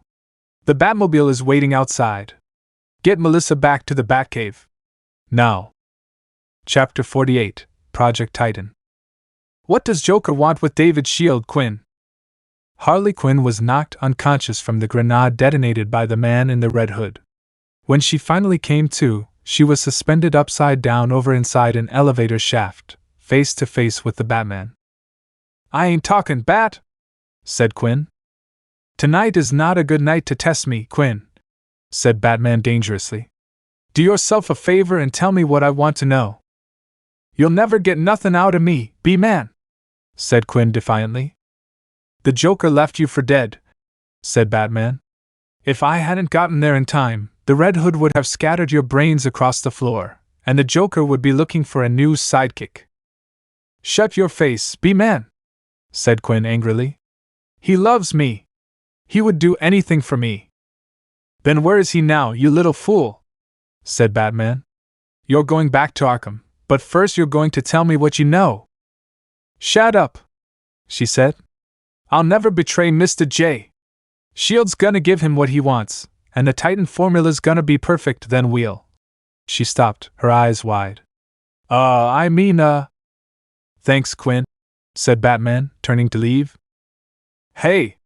You ain't gonna just leave me here, said Quinn indignantly. The police will be by shortly, said Batman. So hang tight. Real funny, Batbrain, said Harley. You'll see. Mr. J will come for me. You'll see, she added quietly as Batman disappeared. Izuku watched as David and Melissa embraced when they reached Wayne Manor, tears following freely as they rejoiced in their reunion. The Batmobile had taken them home, but Batman did not accompany them, and had not returned yet. As he stood in the parlor with Melissa, David, Almight and Alfred, Izuku couldn't help but feel nervous. He knew he was in for it this time, and was secretly dreading facing his mentor again. But somehow, seeing Melissa reunited with her father made the inevitable punishment he would receive worth it. I was so frightened, said David. I was afraid he would kill you. He let her go and walked to Izuku, pulling him into a surprise embrace as well. Thank you so much for saving my little girl. I'm so happy you're safe, Melissa, said All Might. Do we have any idea why the Joker took you in the first place? A good question. Everyone turned to see Bruce emerge from the open clock leading to the Batcave. He was still in his batsuit, but his cowl and cape had been discarded.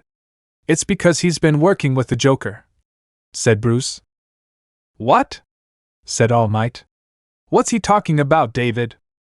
Bruce pulled up a hollow projection on his gauntlet computer. He was projecting some sort of scientific file, named Project Titan, detailing numerous experiments with quirk-enhancing drugs and technology, including experiments on human test subjects. Izuku watched in horror as he saw an experiment video on the projection. A test subject was administered the drug and the test subject began to grow at an immense pace. His skin began to tear, and he shrieked in pain as his muscles grew. The subject continued to grow, and began tearing up the lab. David shouted to have his aides sedate him when the camera was knocked over, screams and loud crashes emanating off-screen. "You've been conducting illegal quirk-enhancing experiments for the past year and a half," said Bruce. "Shut it off," said David, looking away. His face had drained of color, and he looked sick. "Please shut it off." "David," said Almight, shocked. "What is this?" "It's a quirk-enhancing drug," said Bruce. 100 times more powerful than anything you can get on the market. Most quirk enhancers only last about an hour at best, but this one seems to be permanent. He's been making it for the Joker. "I didn't know it was him," said David. "You have to believe me." "I don't have to believe anything, David," said Bruce. "You better tell me everything. Now." David took a few deep breaths, sitting down on one of the armchairs. After a moment, he collected himself, sighing deeply. "Can we please not talk about this in front of Melissa?" said David. "No, Papa," said Melissa. "I want to know too." "Melissa," David began. "I think she is entitled to know as well," said Bruce. "She's just a child," said David indignantly. "She won't understand."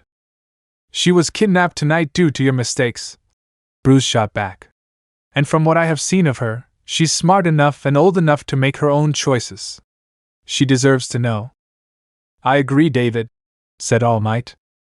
David paused for a moment, looking at Melissa. The resolve in her face was unshaken. Izuku took a moment to admire just how strong of a person she was.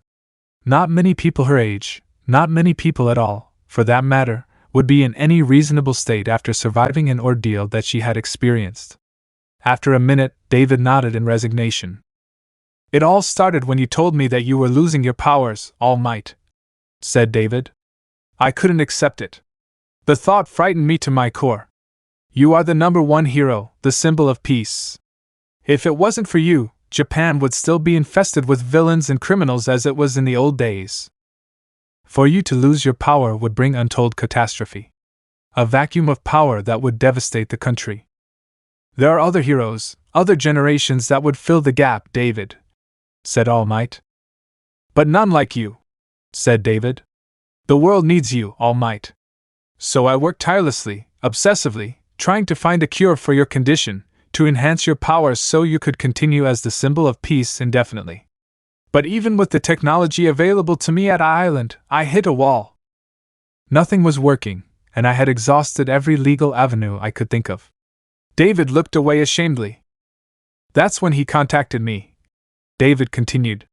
6 months ago, I was contacted by Jack White, a supposed angel investor who was interested in furthering my research.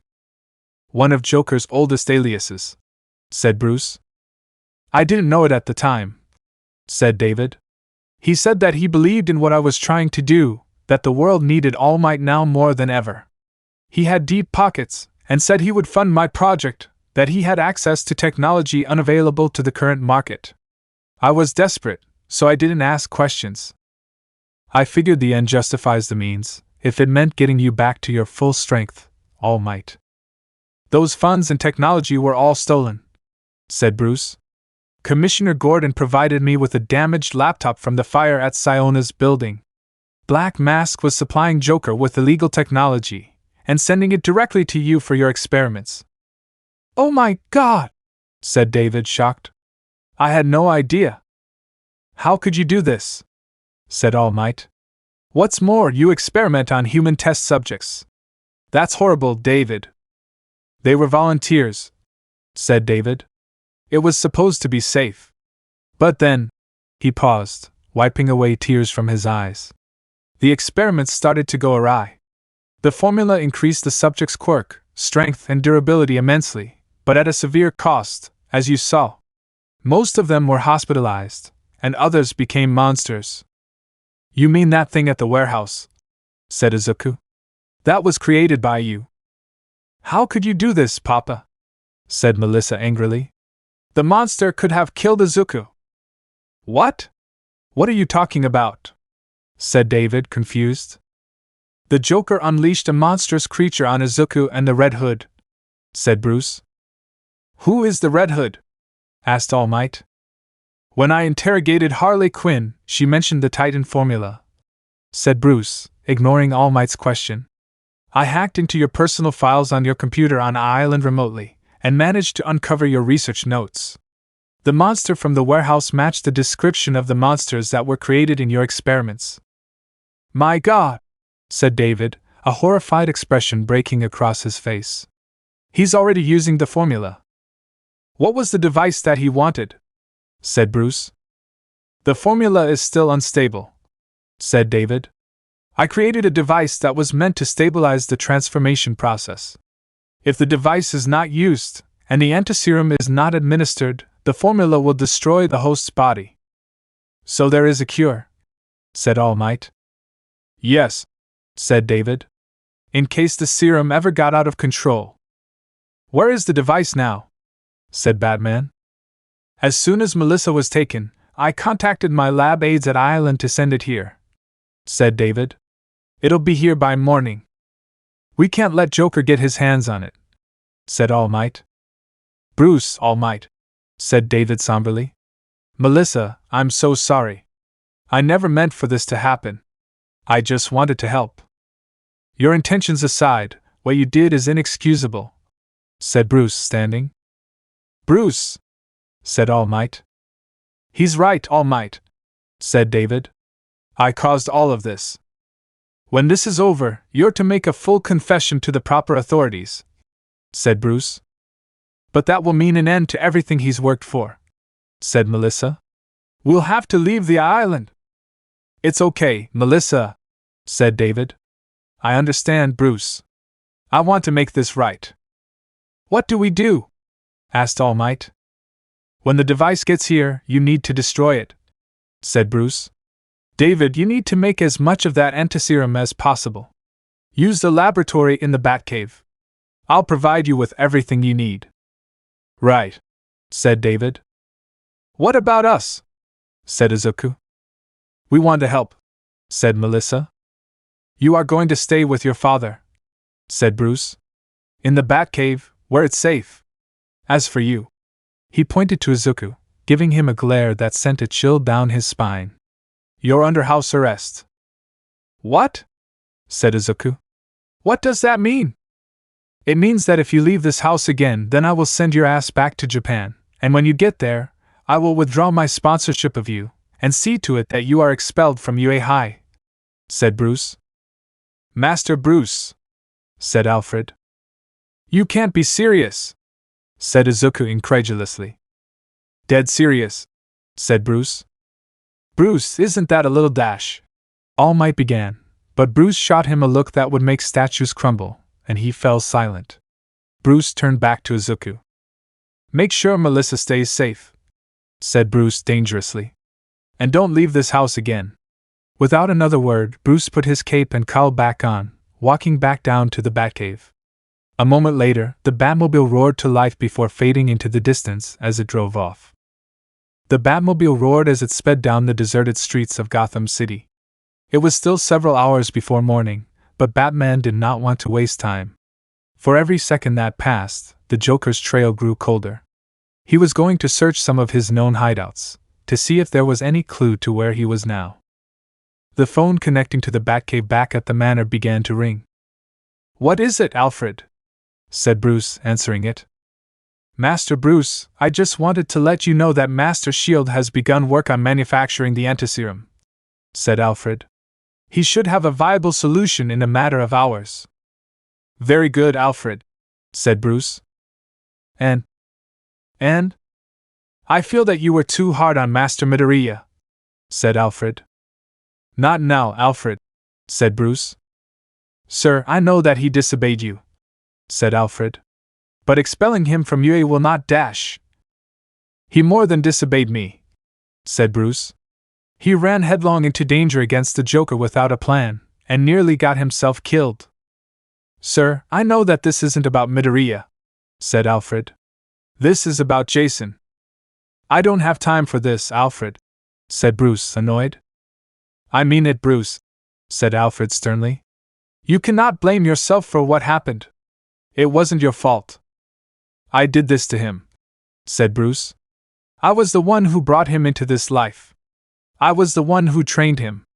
I was the one who got him killed. My plan. My mission. My fault. You cannot account for everything, said Alfred. You are just one man. Jason is now the Red Hood because of me, said Bruce. I won't let the same thing happen to Midoriya. Izuku is not Jason, said Alfred. Don't give me that, Alfred, said Bruce. You yourself have seen the similarities. Don't deny it. Alfred paused. Yes, he said. When Izuku came into our lives, it was as if Jason had never died. The more I think about it, the more I realize that I took him in to fill the void that was left by Jason, said Bruce. I selfishly pulled him into a life of danger so I could have my son back. There is nothing wrong with that, said Alfred. He views you as a father as well. And that's the problem. What? I've been treating him more like a father would a son than a mentor would a student, said Bruce. Just as I did with Hick. As I did with Jason. I hope that by training Midoriya, I could erase where I failed them. You did the best you could, said Alfred. Jason died because of me, said Bruce. He was stolen out from under me, resurrected without my knowledge, and living God knows what kind of a life for 3 years. Now he's a criminal. A murderer. Bruce grimaced at the word. Master Bruce, Alfred began, but was interrupted by Bruce. Jason was alive all this time, and I wasn't there to help him, said Bruce. I should have been there. That is not your fault, said Alfred again. But it is, Alfred, said Bruce.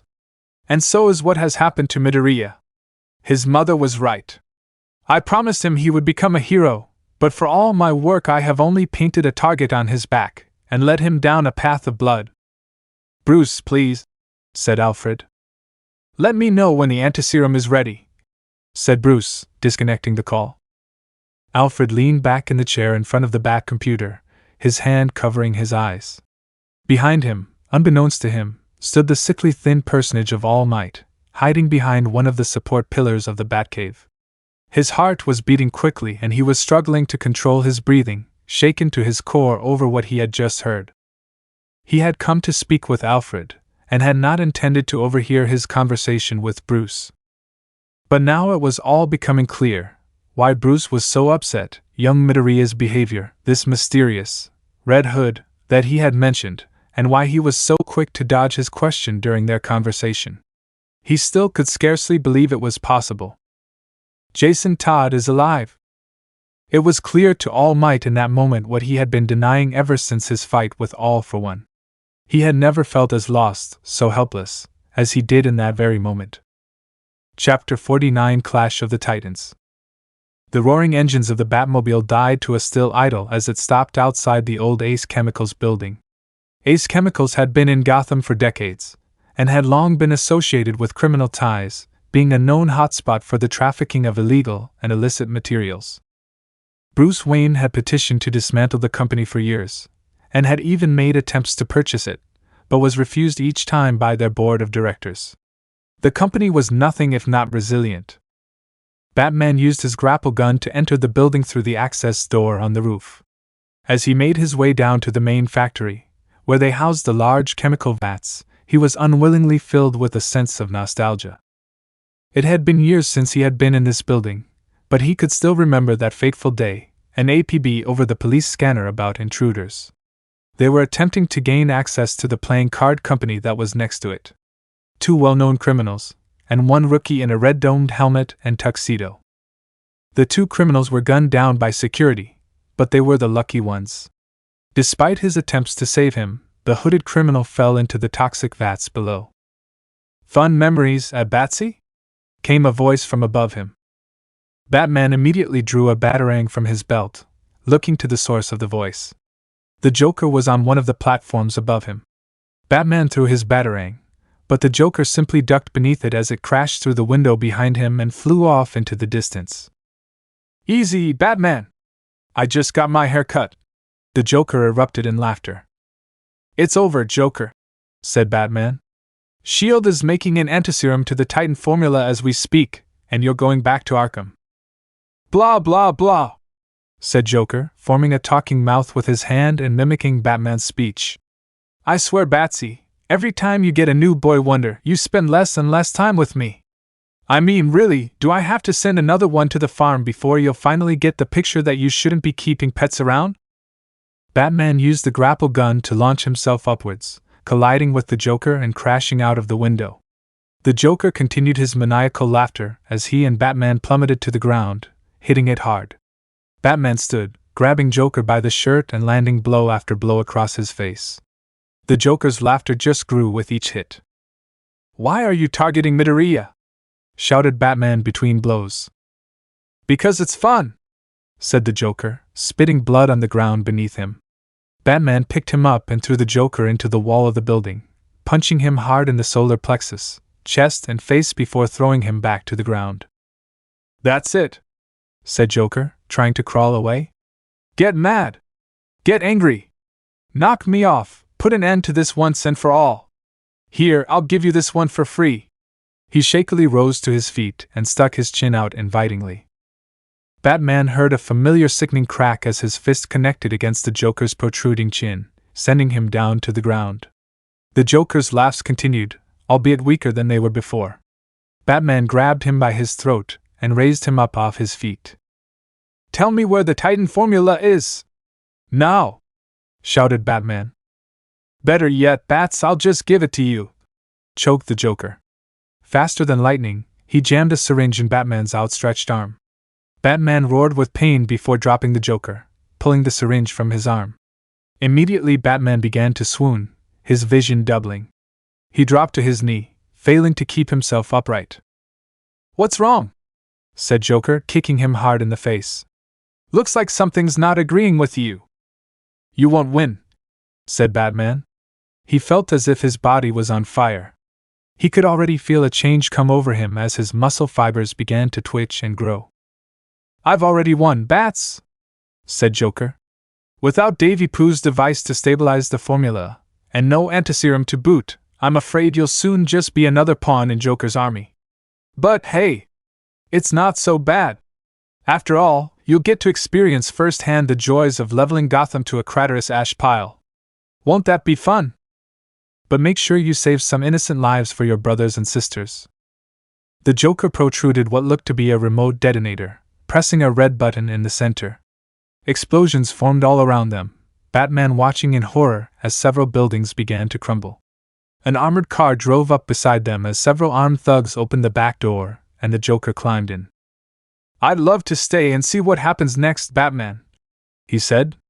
"But you know what they say, places to go, people to kill. Come on, boys. It's time for Operation Playtime." His laughs echoed from the car, dying slowly as it drove away. Batman shouted in pain as the serum worked its way throughout his system. "Alfred!" he shouted into the comlink. "Sir, your readings are off the charts," said Alfred, alarmed. "What the devil is happening?" "The Joker Titan formula," said Batman between yells. "The antiserum! Hurry!" Batman doubled over as his body grew, his voice deepening. He felt his humanity begin to drift away, replaced only with a sense of rage. Rage and destruction. Explosions echoed throughout the Batcave as Izuku worked through the training simulator. One by one, more and more horde robots fell at the might of his quirk. He was angry, and the more robots he blasted, the angrier he got. Bruce had always believed in him, had trained him to be what he is today, and yet today he threatened to take that all away. How could he do this to him? Izuku propelled himself in the air, launching a howitzer impact on his enemies below him, destroying 20 robots at once. He hit the ground, rolling forward to a kneeling stance, pausing to catch his breath. He looked at his hands, which hurt from the blasts. Kaken's quirk was powerful, but it had never been this powerful. He remembered All For One said that he had tweaked it, using a few of his own quirks to amplify its power. He still couldn't believe that this quirk was now his. And if he was completely honest with himself, the exhilaration he felt when using his quirk was a rush that he had never experienced before. "Izuku?" came a voice behind him. Izuku turned to see Melissa approaching him. "I'm not bothering you, am I?" "Not at all," said Izuku, shutting down the simulator. He walked over to the bench and picked up a towel, wiping the sweat out of his eyes. "How are you holding up?" asked Melissa. "I should be asking you the same question," said Izuku, surprised. "You're the one who got kidnapped tonight." "I'm fine," said Melissa. "I was worried about you. You seemed pretty angry after Bruce left." "I guess I wasn't pretty angry still," said Izuku. "I don't know, maybe I'm more angry at myself." "What do you mean?" "I promised my mom that I wouldn't do any hero stuff on this trip," said Izuku. "That it was just for recuperating." Izuku formed air quotes with his fingers. "I know I broke my promise to her tonight.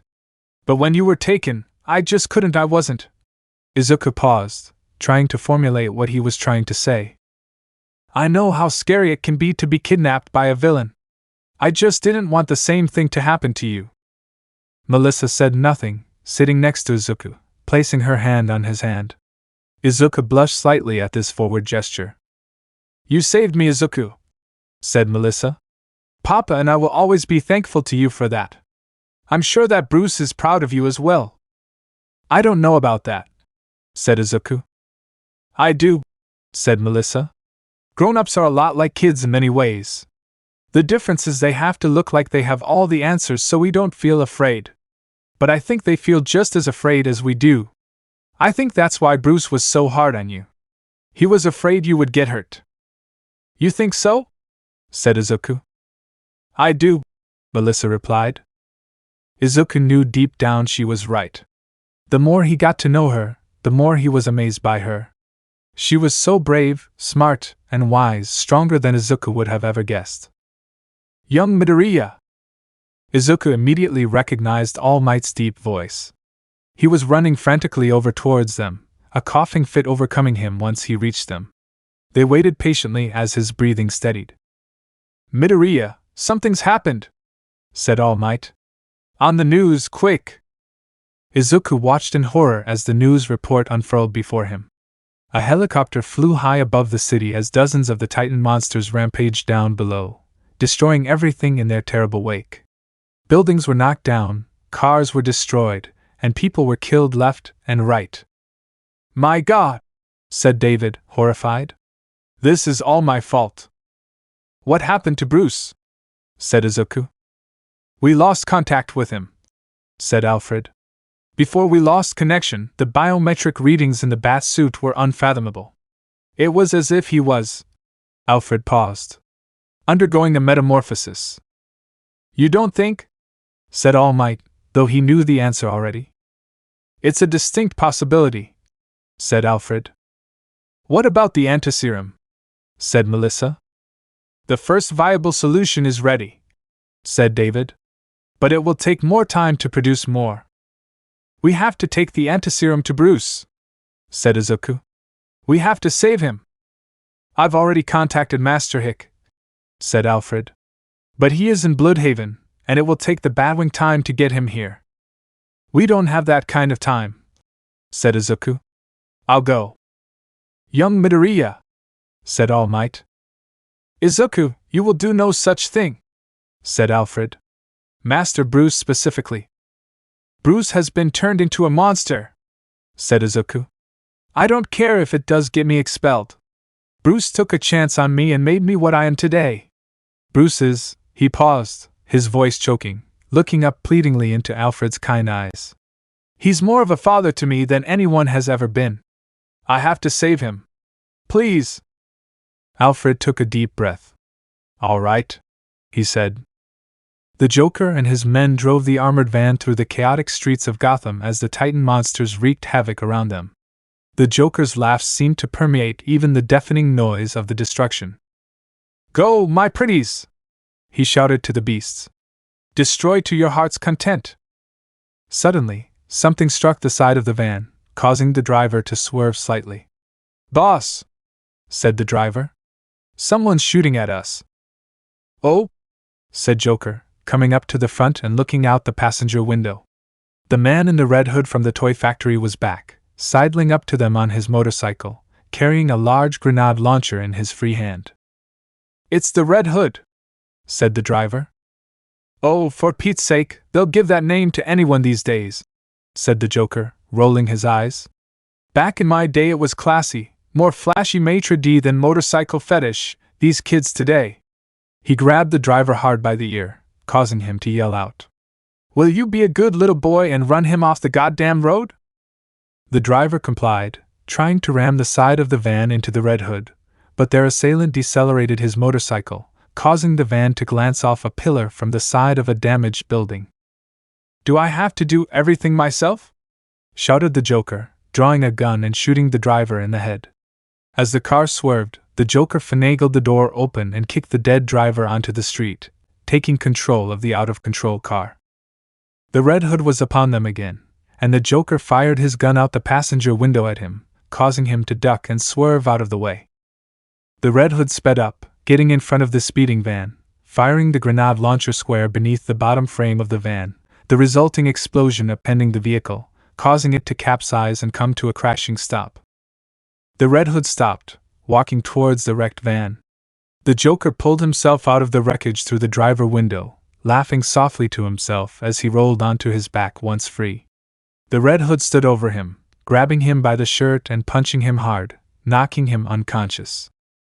"Got you now, you son of a hitch," he said. Izuku loomed over the side of the building overlooking Ace Chemicals, where Bruce's signal was transmitted last before it stopped. He could see the Batmobile, but Batman was nowhere to be found. The building looked as if it had been hit by multiple steamrollers, each traveling at high speeds. He was surprised it was still standing.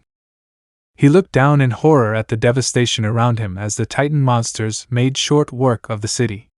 He had to find Bruce fast. If he could just make sure he was okay, he would know what to do. He would set everything right. He's Batman after all. The Ace Chemical building seemed to shake on its foundation as a large crashing sound stirred Izuku from his thoughts. The crashing was getting louder, more frequent. Suddenly, bursting from the side of the building came one of the Titan monsters.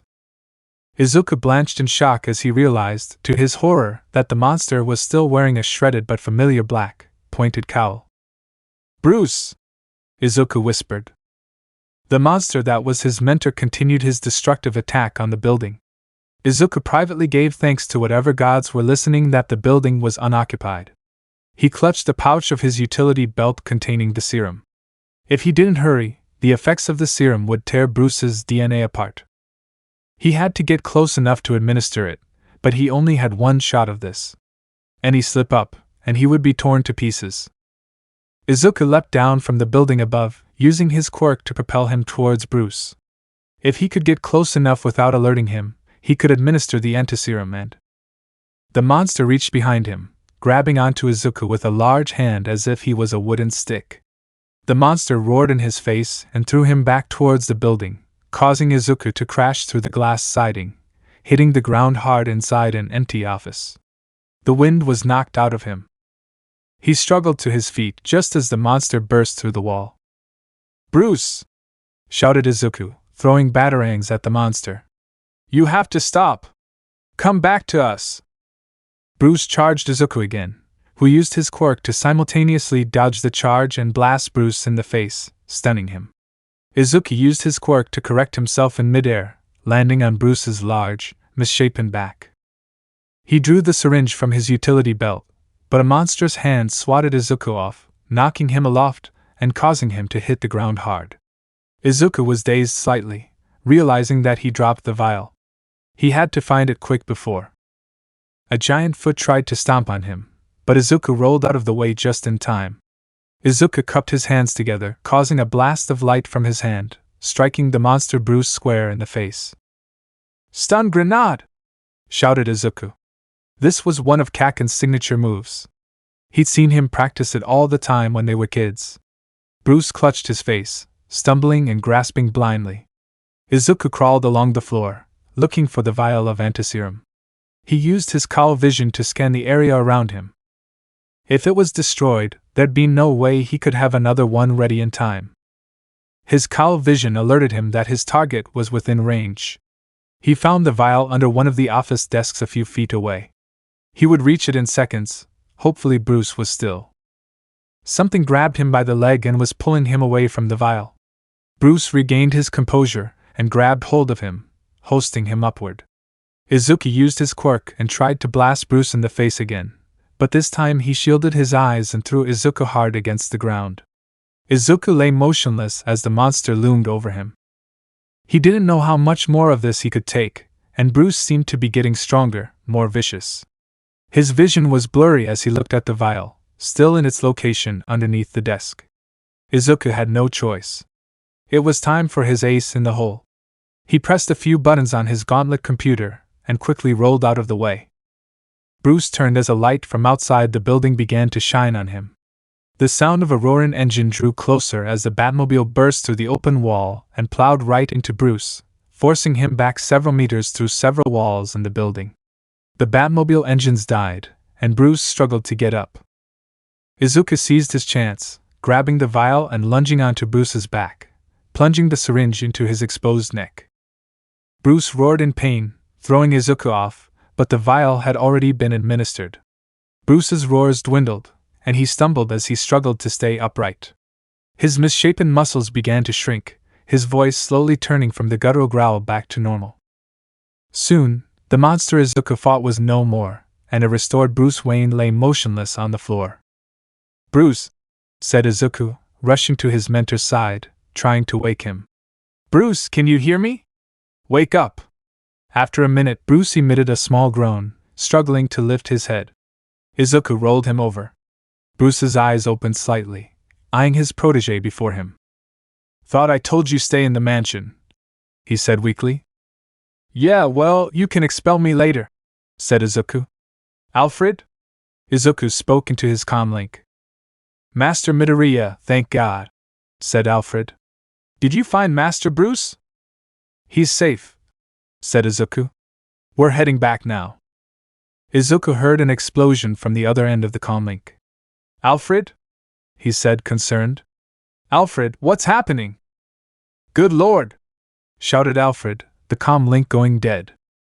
"Shit," thought Izuku. "I have to get back there now." Alfred and Almight both sat tied to chairs in the Batcave, incapacitated. The explosion from the entrance to the Batcave had startled them all, and their assailant was upon them in seconds. Now it was only David left, trying to shield Melissa from their attacker. "You're the Red Hood," said David, shocked. "In the flesh," said the Red Hood. "Please don't hurt us," said David.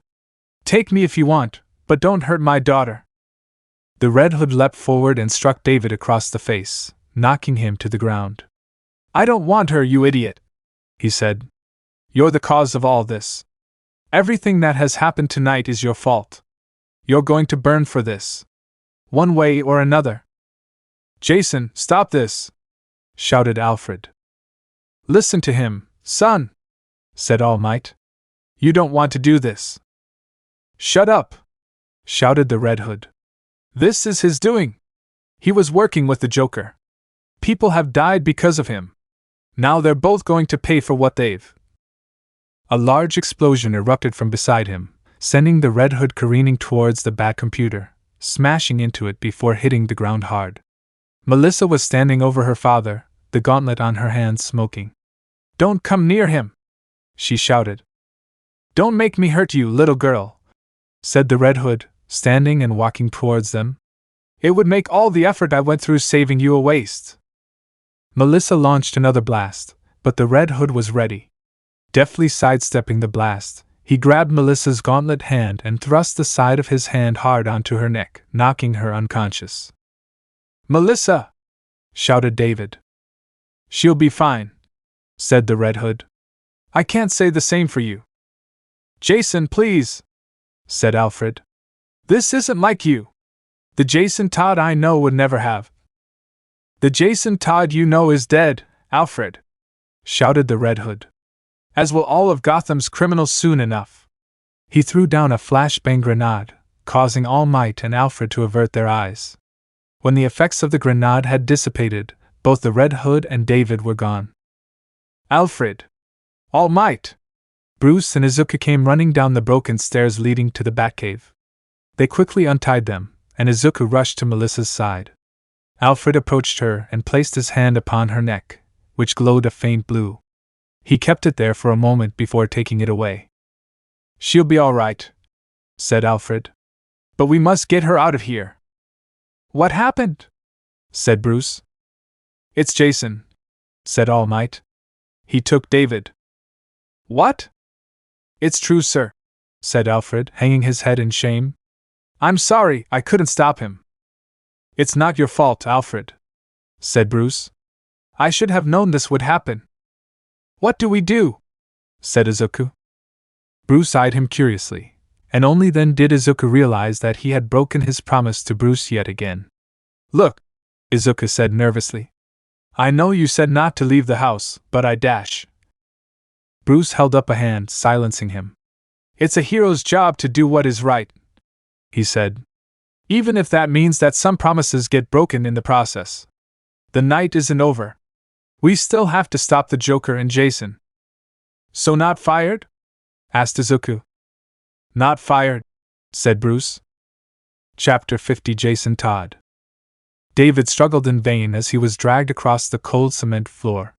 He was taken by the Red Hood to an old warehouse, bound at his hands and feet. What do you want from me? He said. Do you work for the Joker? I can get him the device, just please take me back to my daughter. I don't think that'll work, Davy boy, said a voice next to him. Looking up, David let out a startled scream. On the other side of the room lay the Joker, his arms and legs bound tightly. Blood was seeping from multiple gashes on the sides of his face, his jaw sticking out at an awkward angle. He looked as if his face had been run over, but it didn't seem to even bother him. Hello, Davy, said the Joker, his insane eyes brightening. Looks like you were roped into this too, eh? I don't understand. What's going on? Said David, turning back to the Red Hood, who ignored his questions as he continued to drag him.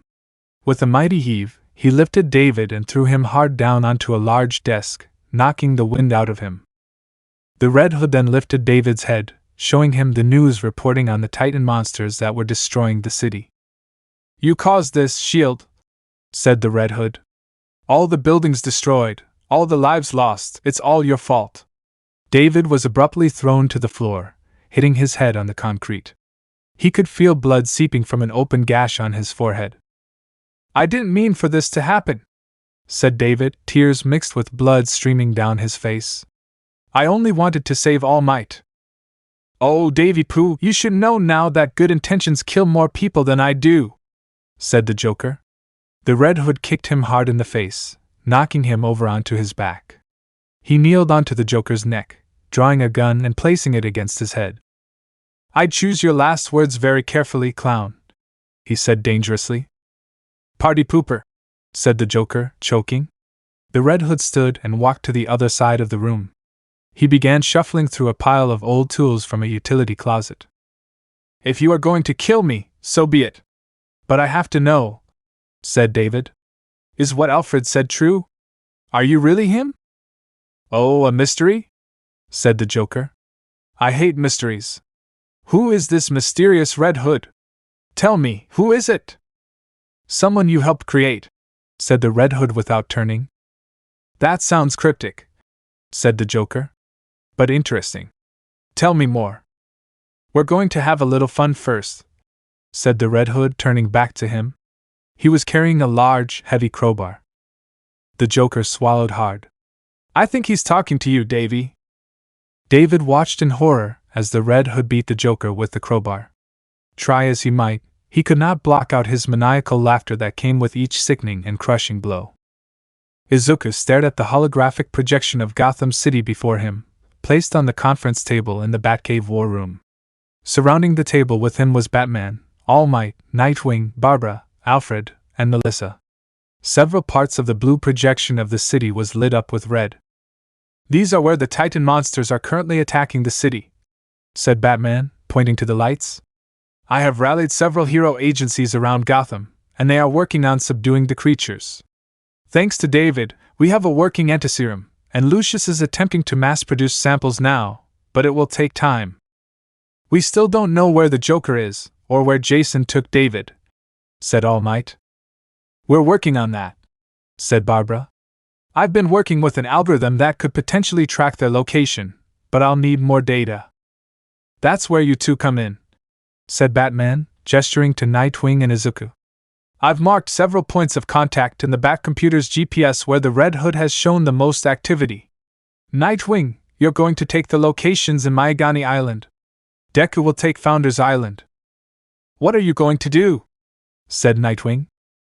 "I'm going to find the Joker, starting with locations on Bleak Island," said Batman, pointing to the hologram. "We don't know how much of the Titan formula he has, and we need to put a stop to him making any more monsters. We can't rule out the possibility that Jason may have caught up with him as well. If during your search you find any of them, send an alert over the radio, and we'll rendezvous." "He's my father," said Melissa. "I want to help." "It's too dangerous," said All Might immediately. "I agree," said Batman. "You need to stay here." "Look, I'm not a combatant," said Melissa. "But I'm smart. And no one knows my father or his inventions better than me. I can stay and help Barbara. I can monitor Izuku over the Batcomputer and act as his eyes and ears." Batman considered her for a minute. "Get her set up at a terminal," he said to Barbara. "This way, kiddo," said Barbara, wheeling away as Melissa followed. "This is it," said Batman. "You have your missions. Let's go." Izuku dropped out of the batwing as it passed over Founders Island, landing deftly on one of the rooftops below. The city was in chaos around them, and several pro-heroes from the various agencies across the city were engaged in the attacks against the monsters as others evacuated the city. Izuku began his investigation across several of the buildings where the Red Hood was known to be spotted, but he was having difficulty coming across any kind of a trail to follow. Many of the buildings were heavily damaged or destroyed from the monster attacks. Others seemed to yield no kind of relevant data for Barbara's algorithm. "I've got nothing here," said Izuku over the comm. "How about you, Nightwing?" "Zilch," replied Nightwing. "Keep looking," said Barbara. "There's bound to be something." "The buildings are too damaged," said Izuku. "It's hard to get a reading on." Izuku's voice trailed off over the comm. "Deku? What's wrong?" said Melissa. "Did you find something?" "I'm not sure," replied Deku. Down on the streets below his current location, he noticed there was an overturned armored van. He didn't know what it was, but something about this van stuck out to him as odd. He used the detective vision in his cowl to give him a closer look. The van had several inhabitants. Most of them were dead, except one, who appeared to be struggling to get out of the passenger side window. Izuku grappled down to the van's location. This man was amazingly still alive, but he was most likely injured, and had to get him to a hospital. "Are you all right?" said Izuku, approaching the car. "My name is Deku, you're going to be..." Izuku froze as his eyes locked with the man inside the car. He was wearing a damaged clown mask, as were his fallen comrades around him. It was one of the Joker's henchmen. "You!" shouted the man, reaching for a gun. Izuku kicked the man hard in the face, pulling him out of the wreckage and cuffing his hands behind his back. "Let me go, you freak!" shouted the henchman. Izuku noticed he had several contusions and lesions across his body, one of them a large gash on his back seeping with blood under his torn shirt. He also had several broken bones in his legs and arms. Izuku knelt down hard on the large gash, causing the man to cry out in pain. "Where's the Joker?" said Izuku, his voice modulated to a deep baritone. "I don't know what you're talking about," said the man. Izuku pulled up his gauntlet computer. "I would seriously reconsider your answer," Izuku said. "All I have to do is send this signal, and I'll have Batman down here in 10 minutes tops." "You wouldn't dare," said the man, horrified. In a heartbeat, said Izuku. And after what your boss did to him tonight, I don't think he's going to be very happy to see you. I don't know where he is, said the man. Some crazy guy on a bike shot the van to hell and took off with him. Did you see him? Said Izuku. What did he look like? Some crazy bastard in a red helmet, said the man. What direction did they go? They went that way, said the man, nodding ahead of them. Izuku looked in the direction to see an access tunnel for the bridge leading to Bleak Island. Izuku dragged the man to safety, sending an anonymous tip to Gotham Police to have an ambulance pick up the criminal before grappling away. Guys, I have a lead, said Izuku. The Red Hood has the Joker, and he took off towards Bleak Island. That's great, Deku, said Barbara. I'll plug it into my algorithm with the other data collected and see. Don't bother, came Batman's voice over the comm. I've found them. Batman stepped into the dark warehouse. His detective mode registered 3 life signs, one of them faint. As he approached the center of the warehouse, a light above them abruptly turned on, shining on 2 of the 3 life signs that he detected tied to 2 chairs, the Joker and David. Batman, said David. Finally decided to join the party, Batsy? Said the Joker, laughing weakly and coughing up blood. You'll have to take my next turn for pin the tail on the Robin. I think my lung has collapsed. As Batman made his way over to untie the hostages, a large video projection appeared suddenly on the wall before them. Batman froze. The man in the video was tied to an old wheelchair. Though he had a black bag over his head, he recognized the red and gold suit he wore. Jason, Batman thought, horrified. The Joker slowly walked into the frame of the video recording, his mouth twisting into a perverse smile as he looked over his captive. The man perked up at the sounds of his footsteps, trying to fight against the restraints. Batman? Said Jason. Is that you? Batman's not coming to save you, Jason, said the Joker, taking off the black hood. He'll come, said Jason defiantly. It's been 6 months now, Jason, said the Joker, placing his hand on Jason's shoulders. I think it's time to face the facts. Screw you, said Jason. That's the spirit, said the Joker. You're a chip off the old bat block. Not that it will do you much good, the Joker added somberly. Why don't you just kill me? Said Jason. What? Oh, no, no, no, no, no, said the Joker. I'm not going to kill you.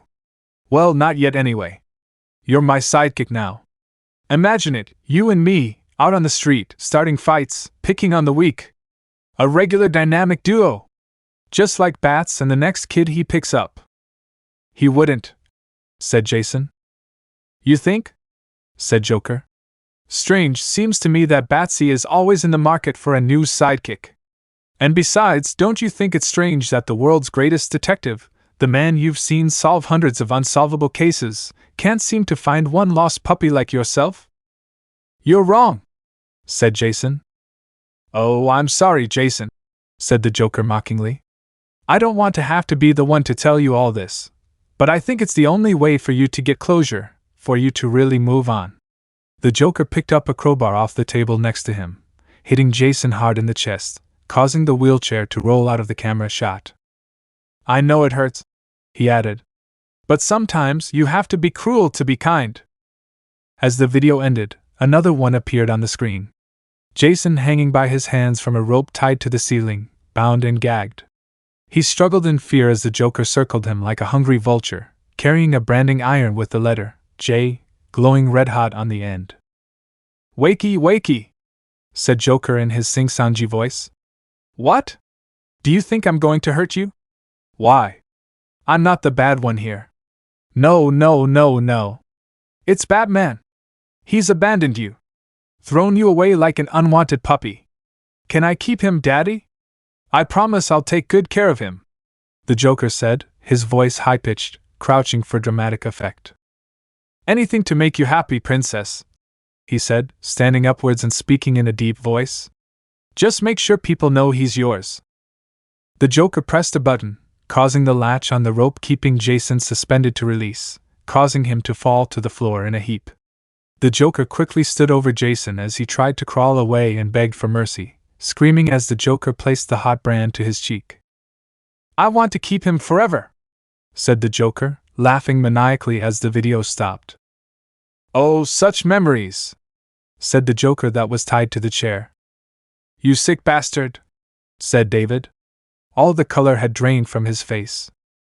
"Hey, I don't knock on your home movies," said the Joker indignantly. "1 year," said a voice from the darkness around them. "That's how long this monster kept me." Jason stepped forward out of the darkness, pointing his pistol straight at Batman. "He tortured me," said Jason. "Hurt me, took me to the brink of death only to bring me back again to hurt me some more. For a whole year." "Jason," Batman began, but was cut off. "You could have saved me," said Jason. "You could have stopped it all. But that's not even the worst thing. The worst thing is that, even after all of that, you still won't kill this bastard." He pointed his gun to the Joker's head, who simply laughed. "Jason, don't," said Batman warningly. "Why?" shouted Jason. "Why won't you take a life? Why won't you take his life? Are you too weak? Is it too hard?" "No," said Batman. "Because it'd be too easy. There hasn't been a second that has passed that I don't think about it. Think about subjecting him to every single thing he's ever done, every pain he's ever inflicted, and then, finally, ending him." "You do care," said the Joker. "So why don't you?" said Jason, ignoring him. "Because once I go down that path, I know I can never come back," said Batman. "This isn't about killing just anyone, Batman," said Jason. "This is about killing the man who took me away from you. And you can't even do that. So I'm taking it out of your hands." He pulled out another gun from its holster, putting it to David's head. "No, please," said David. "Stop this, Jason," said Batman. "It has to be this way," shouted Jason. "One way or another, he's going to die tonight, and you're going to be the one who does it. Either you save S.H.I.E.L.D. and let this monster die, or he dies." "This is turning out better than I hoped," said the Joker. "S.H.I.E.L.D. is innocent," said Batman. "You think creating those monsters out there makes him innocent?" said Jason. "He was fooled, just like I was," said Batman. "I should have known that you were alive. I should have found more clues, I should have found you, I should have checked the mannequin harder, made sure that it was you, but I didn't. I was grieving, Jason, and I was stupid. Stupid and careless. This is my fault. I'm sorry, Jason." "It's too late for that, Batman," said Jason. "It's him or S.H.I.E.L.D. Decide." He pulled back the hammer on the pistol against David's head. 3-2. The window above them erupted as Izuku burst through it with incredible speed, glass shards raining glass down upon them. He flew towards Jason, using his quirk to boost his speed, ramming hard into him and propelling them through the warehouse wall and into the window of the building next to them. Batman seized his chance to free David, but left the Joker tied to the chair. "Oh dear," said the Joker in mock concern. "I just hate it when the kids fight." "Are you all right, David?" said Batman. "I'm fine," said David. "Where is Melissa?" "She's safe," said Batman, calling the Batmobile from his gauntlet computer. "We have to get you out of here." Batman was interrupted by an immense crash on the other side of the warehouse. The wall was reduced to rubble as one of the Titan monsters smashed through it, taking one brief look at the three men before it roared with savage fury and charged them. "These Girl Scouts are getting pushy," said the Joker, erupting in laughter. Batman immediately threw David out of the way of the charging Titan monster and began throwing a barrage of explosive batarangs. He knew he had to be careful. The poor civilian that was this monster was out of control, and he had to put it down carefully without killing it until Lucius could have the antiserum ready. And every second he was fighting this creature, Midoriya was left to face the Red Hood. Disciple against disciple. Izuku and Jason crashed hard onto the floor of the empty building next to the warehouse. It seemed to be some sort of storage facility, piled high with shipping crates. The two of them grappled before Jason kicked Izuku hard, knocking him away. Izuku sprang backwards on his hands to his feet, throwing 3 batarangs towards him, Jason shooting them out of the air with pinpoint accuracy. Izuku charged his would-be brother in arms, both of them locking hands again as they grappled. "This isn't right, Jason," said Izuku. "You need to stop before it's too late." "Don't get in my way, kid!" shouted Jason. He recentered his weight, throwing Izuku off balance and sending him crashing into a stack of crates behind them. Izuku rallied, throwing a barrage of punches and kicks at the Red Hood, who blocked and dodged his blows effortlessly. He drew his pistols on Izuku and opened fire, who had just enough time to duck behind more warehouse crates. "Don't do this to yourself, Jason," said Izuku. "You're better than this." "Don't pretend you know me," shouted Jason. "I know you better than you think," said Izuku. "You're just a replacement," said Jason. "He'll do it to you too. You don't matter to him any more than I did." Izuku lunged from behind the crates and threw a swift kick at Jason's head, who ducked a split second before it connected. Izuku used the momentum from his kick to spin in midair, launching an explosive blast against Jason, sending him flying backwards. "I lost someone I cared about to a villain," said Izuku. "Not a day went by that I didn't think about destroying him. And when I finally got the chance to do it, I let him live." "Then you're as much of a fool as Bruce," said Jason, firing his pistols again. Izuku lunged out of the way, but not before 2 bullets struck him in the arm and leg. He yelled in pain as he rolled behind the cover of the large crates, using the medical sealant in his utility belt to seal off the blood flow. "You think this is going to accomplish something?" said Izuku. "You think killing the Joker will change anything?" "Shut up!" shouted Jason, throwing a grenade towards the crates he was hiding behind. Izuku reacted quickly, kicking the grenade out the window of the building before it exploded. "If you kill him, someone will only take his place," said Izuku, throwing more batarangs. "Someone like you!" "I'm nothing like him!"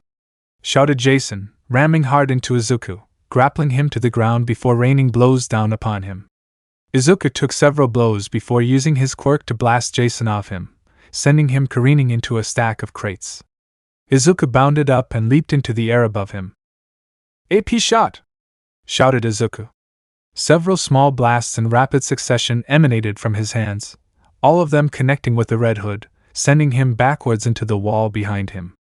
Jason struggled to get to his feet as Izuku approached him. "I know what it's like to be kidnapped," said Izuku. "To be tortured at the hands of a villain. I know the anger you feel." "You don't know," said Jason weakly. "You can't know. You're just a replacement. Don't pretend you." "Bruce didn't train me to replace you," said Izuku. "My hero journey has always been my own. He just gave me the start I needed. Please, Jason. It doesn't have to be this way." Izuku reached his hand. "Please come home. We can help you." Jason paused, saying nothing. The mask he wore was cracked and broken from their battle. Slowly, he raised his hands and took it off his head, revealing the man Izuku had seen from the video back at the warehouse, his face lined with scars, a brand mark in the shape of a J across his cheek. "It's too late, kid," said Jason. "Too late for that." He reached into his pocket and pulled out a remote detonator, pressing the red button before Izuku could react. Izuku used his cowl vision to look at the warehouse that still housed Batman, David, and the Joker. Izuku could see that Jason had lined the warehouse with explosives. Izuku turned back to Jason, whose face remained passive. "You've got 10 seconds, kid," said Jason. "Better make them count." Izuku didn't hesitate, using his quirk to propel himself back to the warehouse. Nightwing made his way to Bleak Island in the Batwing. He was almost to the warehouse that Batman had marked as the target. The Batwing had taken too long for it to reach him in Miyagani Island, and he tried as fast as he could to reach Bruce and Izuku on Bleak Island. He hoped that he could get there in time to help them with Jason. He still couldn't believe that Jason was alive. They were never very close. Jason was always a hothead, and Hick had moved on from being Batman's sidekick before Jason joined the team. But when he heard he had died, he was reminded of a devastation that he had not felt since his own parents' passing. He was closing in on the warehouse. He could already read 4 life signs from the scanners. He had to find a good spot to land before he could. The warehouse erupted in a massive explosion, knocking the Batwing aloft. Nightwing desperately tried to stabilize it, watching in horror as the warehouse burned below him. "Nightwing, what the hell happened?" said Barbara over the comm.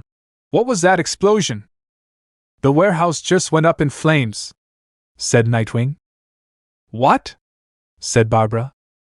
"Where's my father?" said Melissa. "Where's Izuku? What happened to them?" "I don't know," said Nightwing. "I can't get a reading." After leveling out, he dropped from the Batwing onto one of the nearby rooftops below. He was using his call vision to try and find body signatures, but the fire made it difficult to register, and the flames were too wild for him to get in closer.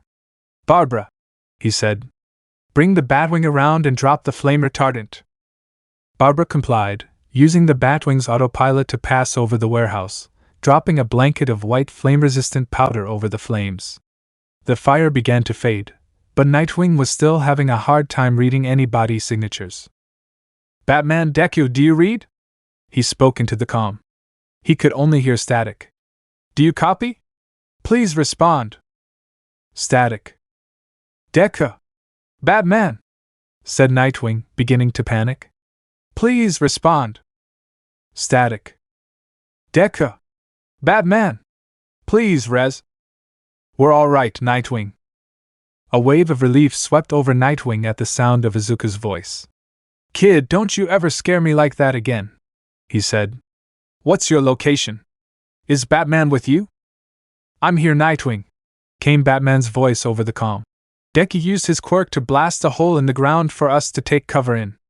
We're safe, but we're buried." "Is David with you? The Joker?" said Nightwing. "Both unconscious," said Batman. "You need to get us out of here fast." "I'll have emergency services here in half a second," said Nightwing. "Just don't die on me down there." Izuku breathed deeply into the oxygen mask as Alfred looked over him back at the Batcave. He had sustained moderate injuries, specifically when Jason had shot him, but Alfred was able to remove the bullets and heal his injuries. Almight, Bruce, Nightwing, and Melissa all stood around him as he sat on the examining table. "How do you feel?" said Almight. "Fine," replied Izuku. "My mother is going to kill me." "You! It's my head that's on the chopping block this time," said Bruce. "Perhaps it would be better if we kept Master Midoriya's involvement in this adventure our little secret for the time being," said Alfred. Izuku hated the idea of lying to his mother, but he wasn't in any hurry to tell her that his relaxing trip to America turned into another fight for his life. Bruce and Hick had hurried him away back to the Batcave so as to prevent anyone from finding out his identity. He was still an unlicensed hero student, and getting caught using his quirk would land him in a lot of hot water. "What happened to Jason?" said Almight. Bruce shook his head. "He was gone by the time we were dug out of the rubble," he said. "His trail has gone cold, for now." "Are you all right?" said Almight. Bruce didn't answer. They all turned as they heard someone clear their throat behind them. David had regained consciousness and had accompanied them. "I just heard the news," said David. "Lucius was able to get the antiserum to the hero agencies. Did it work?" "It did," Bruce confirmed. "The Titan monsters are reverting back to their human selves." "And the Joker?" "Back in Arkham." "Good," said David, sitting in a chair, sighing. "What a mess I've made. I guess it's true what they say, the road to hell is paved with good intentions." "What'll happen now?" asked Izuku. "Now I am going to make a full confession to the police," said David, "and tender my resignation with Ireland. I'll be lucky if I avoid jail time." "I'm sorry," said Izuku. "That's the price I pay," said David. "I'm at peace with it." "I'll speak with the DA," said Bruce. "Perhaps I can get your sentence commuted." "To what?" said David. "Work release," said Bruce. "For Wayne Tech Research and Development." "Are you serious?" said David incredulously. The Titan formula is still out there somewhere, said Bruce. We need your brain to help combat it. Bruce, I don't know what to say, said David. I do, said Melissa, surprising Bruce with an abrupt hug. Thank you, Uncle Bruce. Don't mention it, said Bruce, patting her back awkwardly. Izuku sighed as he laid back on his bed back in his home in Japan, having just finished unpacking. His mother was overjoyed to see him, and had fussed a great deal over him from the minute he walked through the door. Bruce, Alfred, and Almight had accompanied him back and had stayed for dinner, telling her every detail of his time in America. It was all fabricated, of course, mostly just of Izuku enjoying fun activities during his recuperation. Luckily, news of the monster attack on Gotham hadn't gotten as far as Japan. Gotham police squashed any report of Titan formula with local media, wanting to prevent any villains from getting their hands on it. Izuku would eventually tell his mother the truth, but when she was in a better state of mind to receive it. Saying goodbye to Melissa was the hardest part. He knew it wasn't going to be a permanent goodbye, as she and her father were moving to Gotham to work for Bruce, but even in the short time they had been together, he had grown quite attached to her. Before boarding the plane, she surprised him by giving him a big hug and planting a kiss on his cheek. See you around, Izuku, she had said to him. Definitely, said Izuku. As he began to drift off to sleep, he felt his phone vibrate in his pocket. It was a text from Uraraka. Hey, I heard you're back home, the message read. How was your trip to America? Don't spare any details. Izuku pondered for a moment before typing back, pretty uneventful. Chapter 51, Moving into the Dorms. Almight sipped gingerly from his tea, stretching back in his chair. He was sitting at a large conference table at the Kamino police station, one of the few places in Kamino that managed to escape destruction during his battle with All for One. 3 others were sitting at the table with him, Detective Tsukachi, his old teacher, Gran Torino, and the Dark Knight himself, Batman. This meeting is long overdue, said Tsukachi. As you know, this is all top secret. What is discussed here doesn't leave this room. I understand, said Gran Torino. Agreed, said All Might. Batman merely nodded. I wanted to speak with you sooner, All Might, said Tsukachi. But I didn't expect your impromptu trip to America. Neither did I, said All Might, shooting Batman a sideways glance. Let's address the elephant in the room, said Batman. Tamara Shigaraki, said Gran Torino. Right, said Tsukachi. All for One has given us no indication that he knows where Shigaraki is hiding. If he does know, there is no prying it out of him. However, I have interviewed him myself, and as you know, my quirk is lie detection. From what I gather from our interrogation, he is telling the truth. Or a very good liar, said Gran Torino. I believe him, said Batman. He is purposefully keeping himself in the dark, so as to prevent the slightest chance of anyone finding out where Shigaraki is. So, we don't have any leads on where they could be hiding? Said All Might. Shigaraki is never one to do things quietly for very long, said Tsukachi. We expect him to tip his hand sometime soon. And when that happens, we'll be ready. I may not be of much help, said All Might. My body no longer supports my quirk, not even for a little bit. But I won't just sit here. You plan on going after Shigaraki yourself? Said Gran Torino. In your condition? That would be suicide, Tashinori. You heard it for yourself, said All Might. If Shigaraki is Nana Shimura's grandson, then we owe it to her to do what we can to save him. The only proof of that is what All for One said Tsukachi. Hardly a reliable source. Actually, said Gran Torino awkwardly, looking at Batman. Gran Torino and I have known this for some time, said Batman matter-of-factly. You what? Said All Might, standing in shock. Simmer down, Tashinori, said Gran Torino. Simmer down? Said All Might. You both knew about this. And you didn't tell me? We had our reasons, said Batman. I agree with All Might, said Tsukachi. This is vital information that should have been brought forward. It could have helped us in.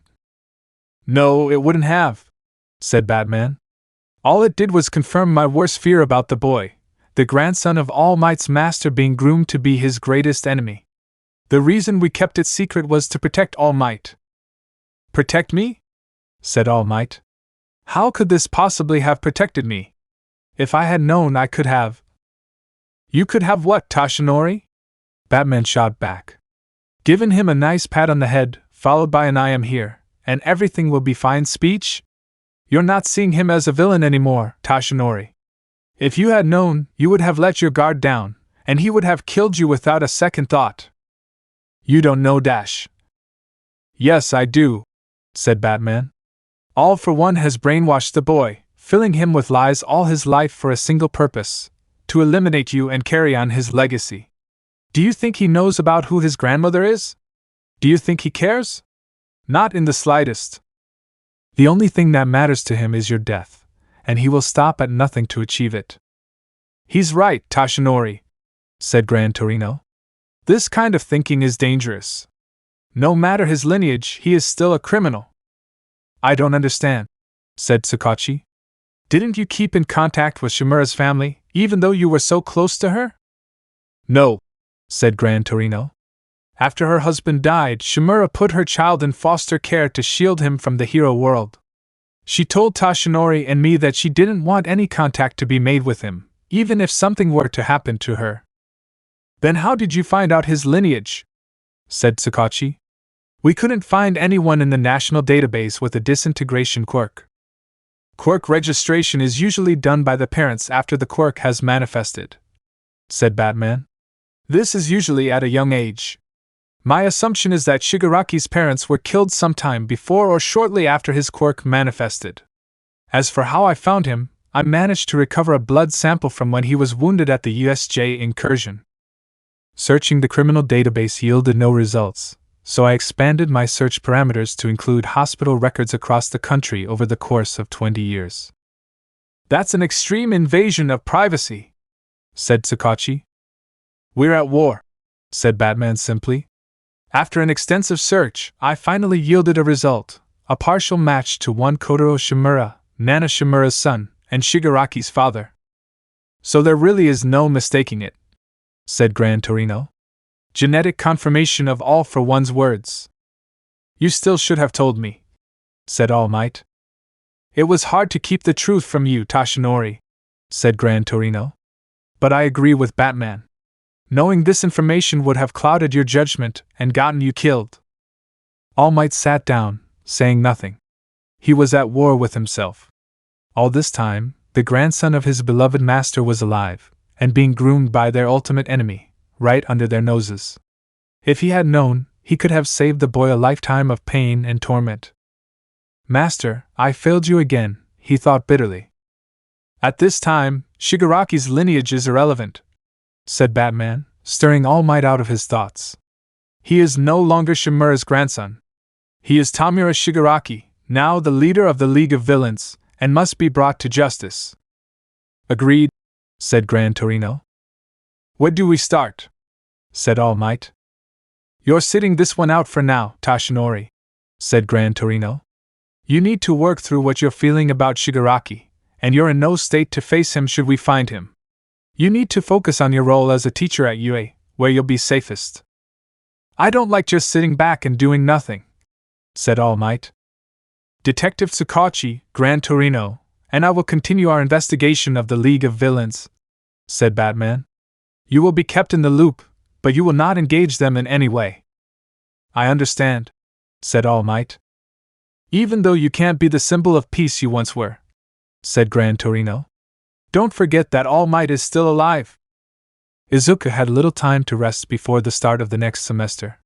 He had just barely finished unpacking from his trip to Gotham before he started packing again, this time to move into his new life and new home in the campus dormitories. Heights Alliance, the new dormitories, were constructed on the edge of UA campus, personally designed and overseen by Bruce himself. They were outfitted with the latest in security technology on the market. Having the students live in dorms on campus allowed for UA staff and security to keep a closer watch on them, as well as greatly reducing the risk of a targeted attack on the students while in transit. As he approached the front steps of the dormitories, Izuku was greeted warmly by the rest of his 1A classmates. "Deku!" said Uraraka, embracing Izuku in their usual hug. "Midoriya!" said Kirishima. "It's good to see you back." "Hello, Uraraka," said Izuku. "Kirishima. It's great to see you both, too." "Glad we all got the go-ahead to move in," said Zero. "It took a lot of convincing from my parents," said Hagakure. "We're glad to see the teachers got to come back, too," said Ajui. "The people at the press conference seemed to be pretty upset with them. I was afraid they wouldn't come back." "I was surprised, too." The students looked up to see Aizawa walking towards them, having just come from the dormitory entrance. "I expect it was simply easier to bring the staff back instead of revamping the entire staff," he said, scratching his nose thoughtfully. "Given everything that has happened, I am glad that we were able to bring Class 1A back together. I'll explain how your dorm assignments will work shortly. Before that," he added seriously, "we haven't forgotten about the provisional hero licenses you were supposed to get during the training camp." The class began to chatter among themselves at this. So much had happened they had forgotten that the whole purpose of the training camp was to prepare them for their provisional licensing exam. "This is important, so listen well," said Aizawa, silencing them. "Kirishima, Yayorozu, Todoroki, Uraraka, Ida." Aizawa was pointing at them as he listed off their names. "You 5 are the ones who broke the rules and went to rescue Midoriya that night." Though Aizawa was speaking directly to the 5 students mentioned, his eyes passed over the rest of the class, who looked away in shame. "Based on your reactions, I assume the rest of you were at least aware of their plan," said Aizawa, sighing softly. "I'm going to set aside a number of issues and just say this: if it weren't for All Might's retirement at the hero scene, only Midoriya, Jiro, and Hagakure would remain students of Class 1A. The rest of you would have been sent home. It's bad enough that the 5 of you went headlong into danger, but the 12 of you who were left did nothing to stop them." A dark chill seemed to pass over the students, but they said nothing. "You betrayed our trust," Aizawa continued. "Even if it was to keep your friends from getting into trouble. In order to regain our confidence, you need to obey every rule to the letter and live as model students. That is all. Enjoy your new home." Izuku looked to see the class around him in utter despondence. He could hardly blame them, and it made him feel even more terrible that they all risked expulsion for his sake. Gathering his resolve, he moved to the front of the group. "Listen, everyone," he said, catching their attention. "I know I've caused you all a lot of trouble, but I want to make it up to you." He pulled out a wad of bills from his pocket. "Tonight, we're having sushi, all on me." The class paused for a moment before erupting in cheers, continuing their excited chatter among themselves as they entered the dorm rooms. Izuku stopped Kirishima as he followed them, handing him another stack of bills. "What's this for?" asked Kirishima. "To replace the night vision goggles you lost," said Izuku. "The night you came to rescue me." "How did you know?" said Kirishima, surprised. "I'm a detective," said Izuku, following the group into the dormitory. The dormitory common area was large and lavish, sporting several couches around a large coffee table over fresh green carpeting. There was a kitchen area with 3 large tables and enough chairs to seat every student in Class 1A. There were large picturesque windows that were lined along the walls, giving them a view to the lush green campus grounds around them. Everyone gathered and chatted excitedly among each other. "Each student dormitory holds 1 class," said Aizawa. "Girls are on the right, boys on the left. The entire first floor is a common area. This is where you'll find your kitchen, baths, and laundry rooms." "You mean our baths are located in the common space?" said Mineta, drooling slightly. "Is this heaven?" "They're separated by gender, and you will behave yourself," said Aizawa dangerously. "Yes, sir," squeaked Mineta. "The living spaces start on the next floor," Aizawa continued. 4 boys and 4 girls on each level. Everyone gets their own rooms, so you should be comfortable. Your belongings you have sent ahead have already been sent to your assigned room. Go ahead and get unpacked." Izuku sat on the couch in the common area, having just finished unpacking. He was exhausted and full of sushi, and was looking forward to going to bed. He was surprised when he had gotten there to see that his room had differed from the rest of his classmates' rooms, based on the schematics he had studied on his computer. Bruce had designed and built the building, so he supposed that it shouldn't surprise him that he had something special in mind for Izuku's dorm room. Soon after Izuku sat down, he was shortly followed by Kirishima, Kaminari, Sato, Shiro, Ida, Tokuyami, and Mineta. "I'm so beat," said Kirishima. "Me too," said Shiro. "Feels good to be unpacked, though." "It's exciting to be living here," said Kaminari. "A unified class is the perfect way to increase cooperation and discipline," said Ida. "You never relax, do you?" said Kirishima. "Hey guys!" Ashido, Uraraka, Hagakure, Yayorozu, and Jiro came walking down the hall towards them. "All done with your rooms?" said Ashido. "You bet," said Kaminari. "We're just unwinding." "Well, the girls and I have been talking, and we have a great idea," said Ashido. "Let's go around and see who has the coolest room," said Hagakure. "Starting with Midoriya." Before he could protest, they all made their way to his dorm room. Izuku sprang up like a monkey from a box and ran after them, the other boys in tow. "Wait," he said, jumping in front of them before they could reach his room. "You can't go in there yet." "Why, what are you hiding?" said Ashido slyly. "Let me disengage the countermeasures first," Izuku replied. "Countermeasures?" said Yayorozu, alarmed. Izuku took them to his room but stopped at the door. There was a small panel on the wall next to the door that stood at eye level. It looked to them like a small camera device. Izuku placed his eye right in front of the iris of the camera. After a moment, the sound of several locks turning in their tumblers came from the door. "Offensive countermeasures disengaged," said a voice from the panel speaker. "Offensive countermeasures?" said Ashido. "Nothing dangerous," said Izuku quickly before opening the door. They all gasped in awe as they took in the room's contents. The room was small, but it housed a large workstation and monitor, reminiscent of the Bat computer in the Batcave, but not as large. Next to the bed were several weights and other workout equipment, as well as a freestanding heavy bag. "Look at this place," said Kaminari. "It's like a military war room here," said Kirishima. "What is that?" said Uraraka. On the far right wall of the room stood what looked to be a large safe. It stood the exact length from the floor to the ceiling, and had two large, heavy steel doors that were closed and sealed tightly. Izuku walked forward and placed his hand on a control panel on one of the large steel doors. After scanning his hand, everyone jumped back as the doors began to slide open, revealing a large array of different gadgets, weapons, tools, and various other instruments lining the shelves of the safe. "Holy crap, it's an armory!" shouted Shiro and Mineta in unison. "This is so cool!" said Ashido, picking up one of the orbs on the shelf. "What is this?" "Smoke grenade," said Izuku. "What about this?" "Grapple gun." "How about this one?" "Ice grenade." "This one?" "Explosive batarang." "This?" "Explosive gel." "You have an alarming amount of explosives here, Midoriya," said Yayorozu. "The explosives are inert. They won't go off unless they are rigged and triggered," said Izuku. "The safe is made of steel, tungsten, and titanium, and the building is reinforced." Still, he picked up the explosive Ashido was carrying and placed it back on the shelf before shutting the safe. Best not to play with them.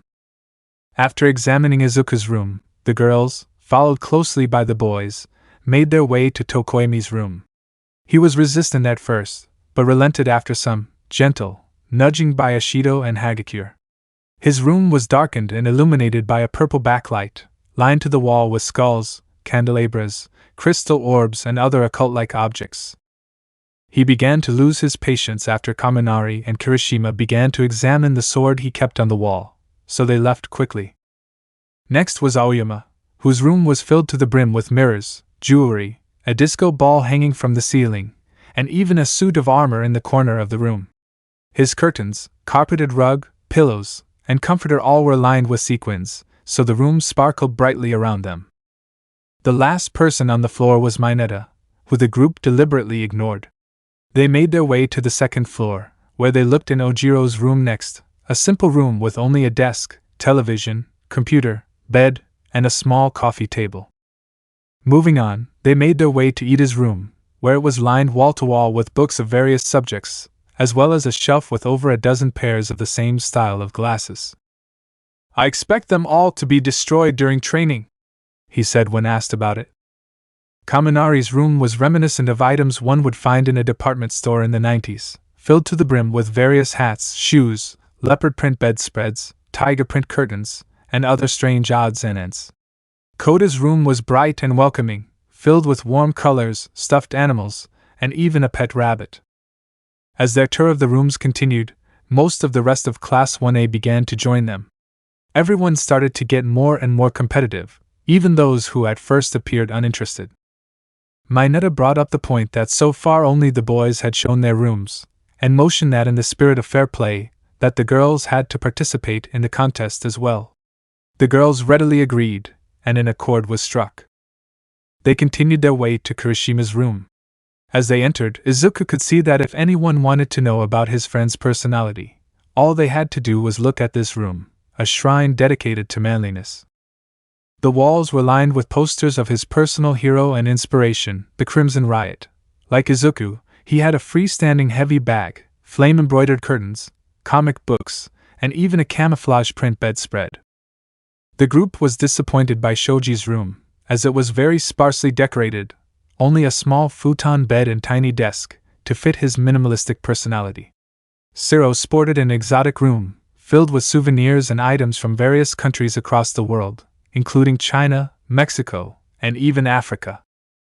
Todoroki was next, who had completely transformed his room into a traditional Japanese-style den, including sliding rice paper doors to serve as curtains, soft tatami mats to replace the hardwood flooring, and a roll-away futon for sleeping. The last of the boys was Sato, who had a simple, humble room with a bed, dresser, desk, and television. Upon entering the room, however, they were all besieged with a heavenly smell of the chiffon cake he was cooking in a small personal oven. He explained that since his quirk transformed ingested sugar into raw strength, he had gotten into the habit of fixing his own sweets, as store-bought ones had gotten expensive. He had certainly won the girls over with his expert baking skills, who had devoured his cake in the blink of an eye. With the boys' rooms all viewed and judged, they all made their way back down to the second floor to view the first of the girls' rooms, starting with Jiro. The room was bursting with musical instruments, including drums, guitars, even an electric piano. Hagakure's room was cutesy as cutesy could be, lined with pink and purple drapes, bedspread, stuffed animals that lined the walls and floor, and a heart-shaped mattress frame to go with. Ashido's was artistically decorated to fit her unique personality, with all the items and furniture decorated in matching purple, black, and pink color patterns. Uraraka's room was simple and quaint. She came from a humble household, and didn't have much to her name, but Izuku felt that her room had a homey, lived-in feel to it, one that made him feel at ease. As they made their way along, they noticed that Ashui's room was next. It wasn't until then that Izuku realized that she had not joined them in the contest. "Sue's not feeling well," said Uraraka. "She went to bed early." They continued on their way, not wanting to bother their friend. But as they passed her room, Izuku had the distinct impression that someone was watching them. As he turned back, he caught a glimpse of Ashui, looking at them through the crack in her door, before shutting it closed. Last up was Yayorozu, who had a huge four-poster bed that took up most of the space in her room. There was barely any space for a bookshelf and end table. Izuku forgot how rich her family was, so she wasn't used to a space as confined as this one. The walls were lined with expensive paintings and artistic sculptures, the likes of which Izuku had only seen in Bruce's mansion back in Gotham. After they returned to the common area, they all tallied their votes as to who had the best room. Sato won by a landslide, having bought the girls' votes with his chiffon cake. Izuku couldn't help but laugh as Kaminari and Mineta argued with him over the results. "Is it over?" said Todoroki. "I'd like to go to bed." "Don't forget to brush your teeth," said Ida. Wait! Uraraka called out. Todoroki, Ida, Kirishima, Yayorozu, and you too, Deku. Can you come with me? It's really important. Izuku and the others followed Uraraka outside, down the front steps of the dormitory. They all stopped as they saw that Ashuri was waiting for them. Izuku had a feeling that something was off with her by the way she had distanced herself from them. He supposed now would be the time they got the truth. Tsu said she had something important to tell us, said Uraraka. Ashuri paused as they stood before her. You all know that I'm pretty straightforward, she said. I pretty much say what's on my mind. But sometimes I don't know. I'm at a loss. You know what I said back at the hospital? About how going after Midoriya would break the rules, and you would be acting like villains instead of heroes. Every word, said Todoroki. My heart was hurting, said Ashuri. And seeing you tonight, Midoriya, made me feel so guilty. I wanted to go with them. I wanted to rescue you too. But I knew that it wasn't the right thing to do, that we could end up putting you in more danger if we went after you. I didn't want to lose any more friends to the villains. I understand ASU Tsu, said Izuku, correcting himself. I didn't want you all to get involved either. You could have all been killed. That's why I had to stop them, said Ashuri. And until this morning, I thought I had stopped you. But it turns out, I was worthless. I wasn't strong enough to stop Midoriya from getting taken, and I wasn't strong enough to stop you from going after the villains, and felt guilty for not going with them. And suddenly, I had no idea what to say.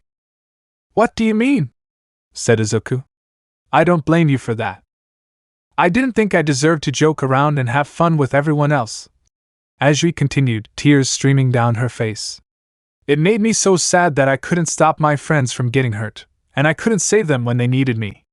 What kind of a hero will I be if I can't even stop that from happening? I'm sorry, Tsu, said Uraraka. Me too, said Kirishima. The group of friends all came to comfort Ashuri as she burst into tears. The weight of her words hit Izuku's heart like a freight train. He hadn't had much time to think about it since he left Gotham, but he realized that his friends had risked everything to come after him, to rescue him from All for One, and those who didn't come after him had almost paid the price for it. Maybe they were feeling guilty and confused, like Ashuri, or maybe they were just glad they didn't get expelled.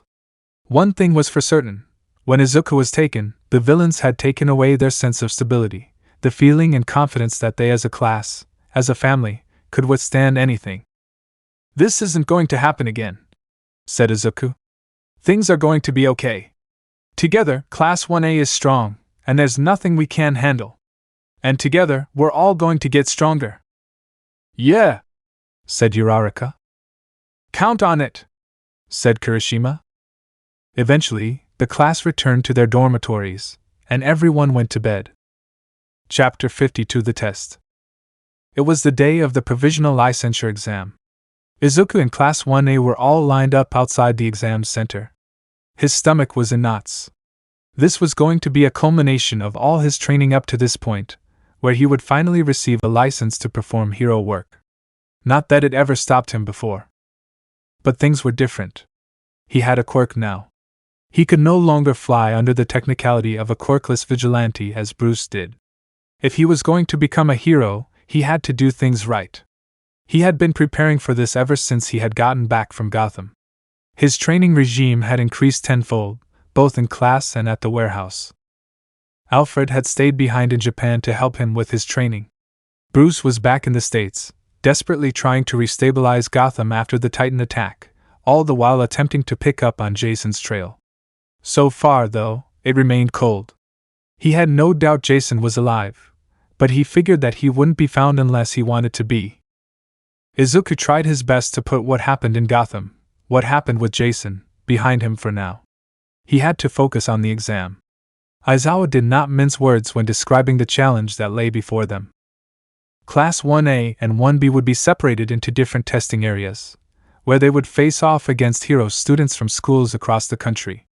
The difference between them, however, was that all the other students there were at least a year ahead of them. Very few first-year students in the country try for a provisional license.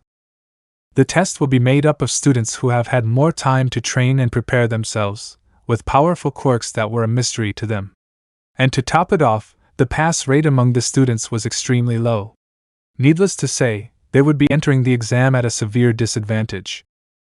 But Izuku was no stranger to the odds being stacked against him. Aizawa gathered the class around outside the exam center's front steps. "If you manage to pass this test and get your provisional licenses," he said, "then you novice eggs will hatch into chicks. You'll be semi-pros. I expect your best," he added gravely.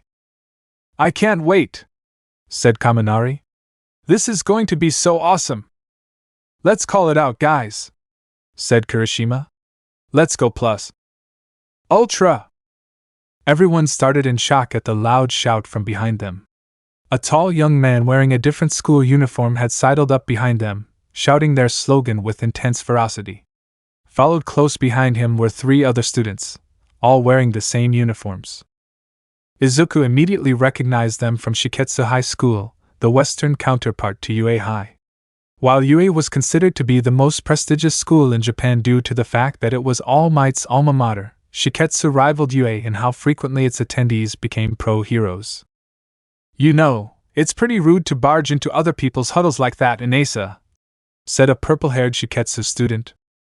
"Please forgive me," said Inesa, bowing so deeply he hit his head on the ground below him. Izuku was taken aback, for when Inesa stood again, his hat had fallen off and he was bleeding from his forehead, though it didn't seem to bother him. "He's here," thought Aizawa, interested, but not surprised. "I wanted to say it just once," shouted Inesa, his eyes burning with fiery intensity. "I really love UA High. I am extremely honored to be competing with such incredible students." "Let's go," said the purple-haired student, rolling his eyes as he passed. One of the students, a tall, blonde woman, seemed to shoot Izuku a sideways glance as she walked by. The look she gave him made him slightly uncomfortable, but he shook it off. Inesa bowed once again and followed his classmates. "What was with that guy?" said Kaminari, shocked. "His name is Inesa Yorashi," said Aizawa. "You know him?" said Hagakure, surprised. "Indeed. He's strong," said Aizawa. "He's the same year as you. He received the top scores for recommendations to UA High. For some unknown reason, however, he turned down his acceptance to UA and went to Shiketsu." Izuku was surprised. If he had the top score for recommended students, that meant he was stronger than even Todoroki. "Eraser, you're here!" Aizawa tensed like a cat at the sound of his name. The students turned to see a young woman approaching them, dressed in bright green and orange striped shorts, yellow gloves and an orange bandana. Izuku recognized her as the pro-Ms joke, the Smile Hero. Her quirk was known as Outbursts, where she had the ability to force people around her to laugh, restricting their ability to focus and think clearly. "I'd recognize that scowl anywhere," she said, smiling brightly as she approached them. "It's been a while since we last met in person." She placed her hand on his shoulder in a friendly-like fashion. "Let's get married." "No," said Aizawa simply. The class stared in shock at how candidly she spoke to their teacher. Ms. Joke erupted in laughter. "You're a real laugh riot, buddy," she said. "And you're as impossible as I remember, Joke," said Aizawa, not bothering to hide his annoyance. "Come on, imagine it," said Joke, undeterred. "If I was your wife, you'd have a future full of constant laughter." "That sounds like an actual nightmare," said Aizawa, causing Ms. Joke to erupt in laughter again. "You two seem close," said Ajui pointedly. "Our agencies were near each other," said Ms. Joke dramatically. "As young heroes trying to make a difference in the world, our love bloomed." "Lies," said Aizawa. "I do miss your quick retorts," said Ms. Joke, laughing again. "You're my favorite person to tease, future husband." Aizawa rolled his eyes. "So if you're here, Joke," he said, "that must mean your class is here too." "That's right," said Ms. Joke, gesturing to the students behind her. They all gathered around Class 1A, each one of them looking starstruck and chattering excitedly. "Meet the second years from Ketsubutsu Academy," said Ms. Joke proudly. Class 2, taught by yours truly. I'm Shindo, said a black-haired student. Seems like UA has had a lot of trouble this year. Must have been tough for ya. He turned and looked at Izuku. It's you! He started wringing Izuku's hand vigorously. You're UA's first quirkless student, and the guy who took down the hero killer. You're the real deal! The Ketsubutsu students began to gather around him. Izuku began to sweat uncomfortably, overwhelmed by all the attention. I can't believe we get to meet you, said Shindo. You must be especially strong, even after that kidnapping business. Izuku felt his heart sink to his stomach. I beg your pardon? He said. You must have a strong will to have endured such adversity, said Shindo cheerfully. Today I'm going to learn from you. He said that in his pleasant demeanor, but Izuku noticed something odd, a sort of glint in his eyes that set him on edge. Izuku knew enough to trust his instincts that this man's words did not match well with this look. He looked around as the other Ketsubutsu students fawned over his classmates, even asking for autographs. It felt as if they were buttering them up.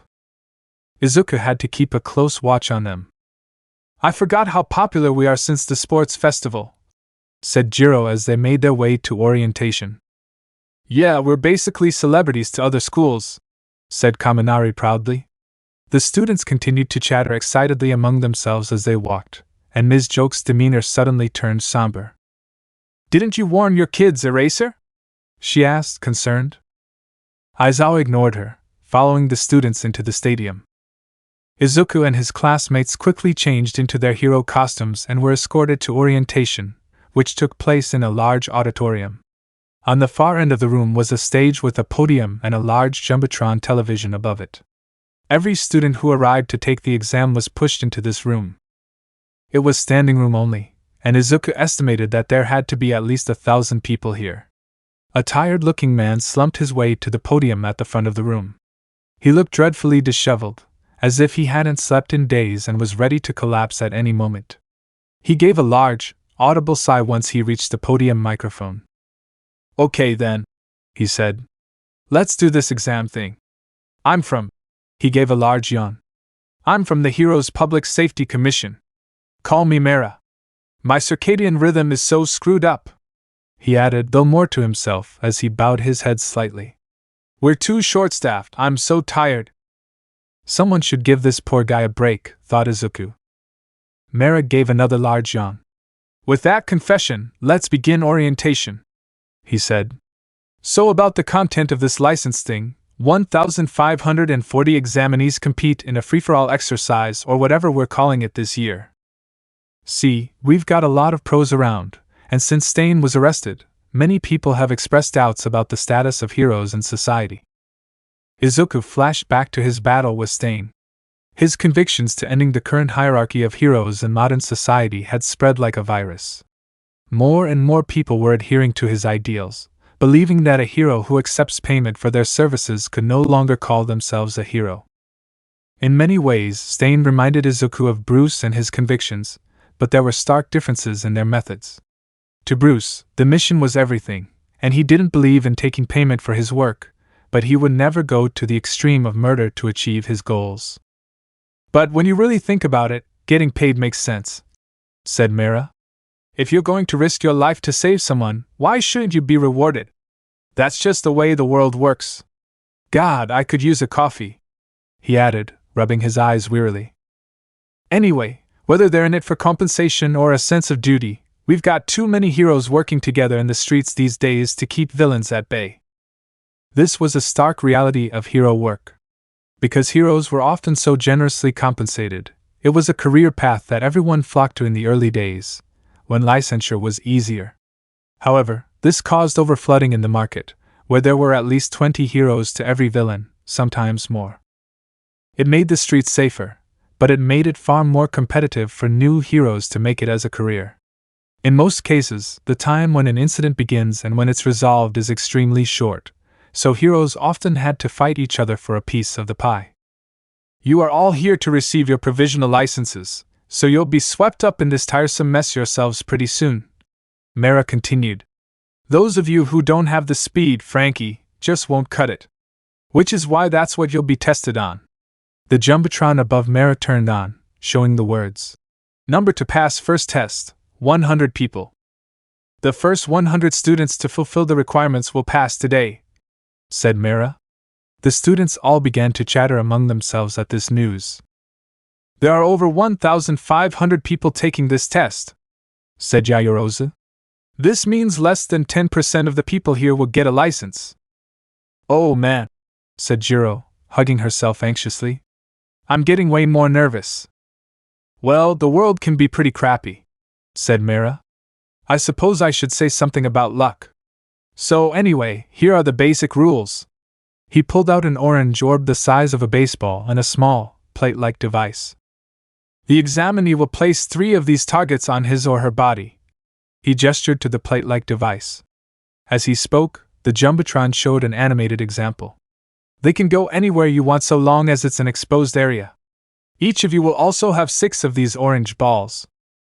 The targets are programmed to light up whenever they've been touched by the balls. If all 3 targets are lit up, you're out, and the person who lit up the 3rd target will gain credit for your defeat. You get through this round by taking down 2 people. Izuku was already calculating. This exam was similar to the entrance exam at UA. They were given exactly the right amount of balls to pass, so it didn't leave a lot of room for error. On top of that, they would be going against human beings with quirks, so it would be much harder. Several Mara's assistants began passing out the balls and targets to the students. After we pass out the balls and targets, you'll have a few minutes to get situated after we open, said Mara. Open? Repeated Todoroki. As he spoke, the auditorium rumbled loudly, and the roof cracked open at the seams. The gap in the roof began to spread wider until the walls lay flat on the ground around them, revealing that they were standing in a gigantic stadium, even bigger than the one at the UA Sports Festival. The space of the stadium spanned for miles, with 4 different terrains scattered across it: factory, cityscape, mountain, and rainforest, complete with waterfall. I'm sure each of you have different terrains you like or want to avoid, said Mara. Use your quirks well and do your best. Or not. Whatever. Eraser, your fly is down, said Ms. Joke playfully. Aizawa scowled. Why can I never find a moment of peace and quiet in my life? He thought bitterly. He had attempted to find a nice quiet spot to watch Class 1A in the stadium stands, but Ms. Joke had followed him like a lost puppy. I can't believe you still have 19 students, said Ms. Joke. It's unusual for you not to have expelled someone. You must actually like your class this time. Not really, said Aizawa shrewdly. Don't be embarrassed, said Ms. Joke, laughing. That's so like you. Please date me. No, said Aizawa. But really, you know what's about to happen down there, said Ms. Joke, suddenly serious. And yet you didn't mention a thing to your class. I don't really see a reason why I should have warned them, Aizawa replied. I doubt it would have changed anything. They're still going to have to overcome this either way. Real heroes can turn this situation around. After the walls of the auditorium dropped and everyone received their targets and balls, every student made a mad dash for their chosen terrains. Izuku's mind was going a mile a minute. If the first people to finish win, then no one will go after their classmates. That meant their best bet at winning was to stay together. Everyone, said Izuku. We need to stick together and fight them as a group. I'm sorry, but I need to go on my own, said Todoroki. It's difficult to use my quirk safely when there are big groups around. Todoroki! Izuku called after his friend, but it was too late. He was already running towards one of the arena terrains. There's no time, Midoriya, said Mineta. We need to go. Izuku hated leaving his friend, but they had no choice. They started to make their way towards the mountain terrain. I don't like him going at it alone, said Izuku. How come? Asked Mineta. Think about it, replied Izuku. Everyone already knows what powers we have. The sports festival, said Uraraka. They did research. Exactly, said Izuku. They were all able to see us during the sports festival. That means we're at a disadvantage. We don't know what we're up against, but they already know our strengths, weaknesses, and fighting styles. This is going to be a battle of the schools. So what do we do? Said Ishido. Well, the other schools are most likely going to gang up on us, taking advantage of the quirks they know, said Izuku. That's why we have to stick together and watch each other's backs. They stopped in their tracks at the sound of a horn projected across the stadium. The first exam will now begin, said a voice from the speakers. Right on cue, several students from the other schools lunged from their hiding places in the mountain terrain before them. Specifically, students from Ketsubutsu Academy, led by Shindo himself. Here they come, get ready! Shouted Izuku. I saw you on TV, said Shindo. You're pretty strong, but you also don't have a quirk. I'm not above taking advantage of that. Following his lead, the rest of the students from Ketsubutsu threw the orange balls at the UA students, raining down a huge barrage hurtling towards them. Izuku had to act fast. Running ahead of the group, he used his quirk to propel himself into the air. Howitzer impact! He shouted. A large explosion emanated from his outstretched hands, causing all the balls thrown at them to be thrown back towards their masters by the sheer force of the explosion. Shindo's smile faded to one of shocked surprise as he lunged out of the way of the incoming balls. Several balls continued past Izuku, but his teammates were ready, using their quirks to dodge, parry and knock back the onslaught. We can do this! Shouted Izuku. Push them back! I thought this kid was quirkless! Said Shiki Makabe from Ketsubutsu as he shielded himself from the barrage of their own orange balls. He is, said Shindo. Or at least he was. Wait, didn't you see the news? Said Itajiro Totiki, another student from Ketsubutsu. He's not quirkless anymore. That villain gave him a quirk. Well, said Shindo, smiling. Leave it to UA to be full of surprises. Even still, he can't know how to use it very well in such a short time. It's a good thing we have a plan, said Makabe. After a moment, the orange balls in his hands were replaced with stones. His quirk allowed him to harden non-organic materials, increasing their durability and tensile strength exponentially. He tossed them to Totiki, who used his quirk, Boomerang, to throw the hardened orbs into the ground, where they began to travel towards Class 1A. My aim is true, said Totiki. And because these projectiles are traveling underground, they won't be able to dodge them in time. Back with Class 1A, Izuku struggled to think where the balls would appear once they reached them. The balls are traveling underground, shouted Izuku. I've got this, shouted Jiro, using her earphone jacks to plug into the speakers on her wrists. Slamming them into the ground, she used her ultimate move, Heartbeat Distortion, to break the ground apart around the Ketsubutsu students. The balls erupted from the broken ground, heading straight for Mineta. In a flash, Ishido used her acid to melt the projectiles before they reached their target. Tokoyami used Dark Shadow in an attempt to tag Tatama Nakagame, one of the Ketsubutsu students, who barely dodged the attack by using her quirk to telescope within herself. Interesting, said Shino. This isn't the Class A from the sports festival. It's obvious their training is making them better fighters. Izuku continued calculating. They needed to form a strategy, one where they could protect each other's target areas while simultaneously going on the offensive. He didn't have much data on their individual quirks, and now they had lost the element of surprise by revealing their current proficiency with their own quirks. Back away, said Shindo, crouching down to place both hands on the ground. Their defenses are too strong right now, I'll fix that. The ground beneath Class 1A began to shift. After a moment, large eruptions of earth began to separate them as the ground broke and splintered beneath them. Izuku used his quirk to steady himself as the ground gave way beneath him. Shindo's quirk made him like some sort of an earthquake machine. Now he was trying to separate Class 1A to break their defenses. Izuku would have to take care of him. The ground shook violently as the students who had gathered in the cityscape area. They watched in horror as they saw the mountain spiral crumble beneath the might of the earthquake. Who has that kind of power? Said one of the students. And what school are they from? Hey, stay focused, said another student. There are enemies everywhere. As she spoke, a sudden violent breeze began to pick up at a rapid pace. As quickly as it came, the breeze snatched the orange balls right from the hands of the students, swirling in a massive vortex that carried them high up to the top of one of the buildings. Standing at the center of the vortex stood a laughing Inasa Yorashi. "I believe it is very important for heroes to have passion," he said, almost manically. "And all of you are fighting with it. Thank you. That's one of my favorite things on earth to see.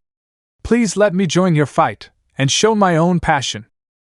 With a great mighty heave, the vortex changed positions, sending the mass of orange balls careening down with intense speeds on the helpless students below. In a matter of seconds, they were all disqualified. Izuku coughed violently as the dust around him settled. Shindo's quirk was strong, and now he was separated from the rest of his class. He had to find them quickly to re-establish their defenses. But first, he had to take care of Shindo and his friends. "Whoa!" Izuku heard. 120 students are disqualified? A single person managed to do that in just one attack? Izuku perked up immediately. 120 people in just one attack? He thought. This was bad. If he or any of his classmates had any chance of passing, he had to end this fast. If he didn't. Izuku's instincts lit up like fireworks as he sensed something approaching. Something fast. He leapt out of the way of the figure instinctively. Flipping around, Izuku saw that it was the blonde girl from Shiketsu High, the same girl that had shot Izuku the strange look before the exam. She wore a black, skin-tight bodysuit and knee-high white boots. He saw that she was holding one of the orange balls in her hand. If he had been a second later in his reaction, she would have tagged him. "Not smart, staring off into space," she said. "Nice try," said Izuku. "But not fast enough." "You couldn't be cooler," said the girl, laughing. "In fights where one-on-one combat is expected, most people tend to go after people they've already got a lot of intel on, since it's safest. That's why I tracked you down. I've taken quite an interest in you." Izuku felt a familiar chill run down his spine. "You sure like to talk," he said. In a split second she threw a rock at Izuku, who dodged deftly, but was put in the way of the oncoming orange ball she had just thrown. Izuku recognized the feint and twisted in midair, kicking the ball away. He repositioned himself from the kick, ball in hand, ready to counterattack. But she was gone. How could she disappear like that? Thought Izuku. Could this be her quirk? Izuku hit the ground hard as he was tackled from behind, his arm with the ball pinned behind his back. "That wasn't my quirk," he heard the girl say, as if reading his mind. "I was just hiding." Izuku felt her press her body against his, feeling her breath on his ear as she spoke. She was toying with him. "It's something the student of Batman is familiar with, I'm sure," she said, disappearing as if in thin air. "It's not a very well-known technique." Izuku's mind raced. If she wanted to tag him, she would have done it by now. She was trying to bait him into doing something stupid, but he knew better. He had to keep her talking while he formed a plan. "So how did you learn it?" said Izuku. "I can't tell you all my secrets," she said, giggling. "Now for my question, why exactly do you want to become a hero? For honor? Pride? Or is it for someone else's sake?" Izuku's mind flashed to Kaken.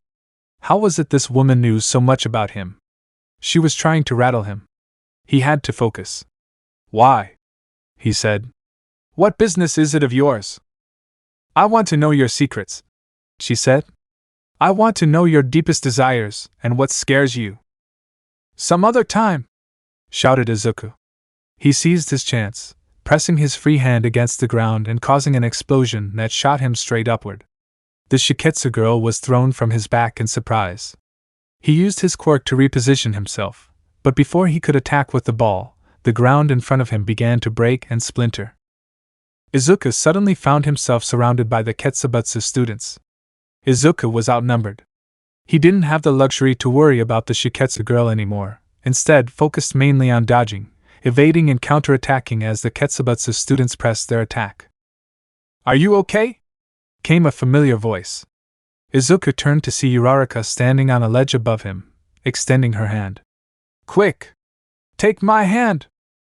Before Izuku could reach her, one of the Ketsubutsu's students shot an energy attack at her, causing her to lose her balance and fall off the cliff.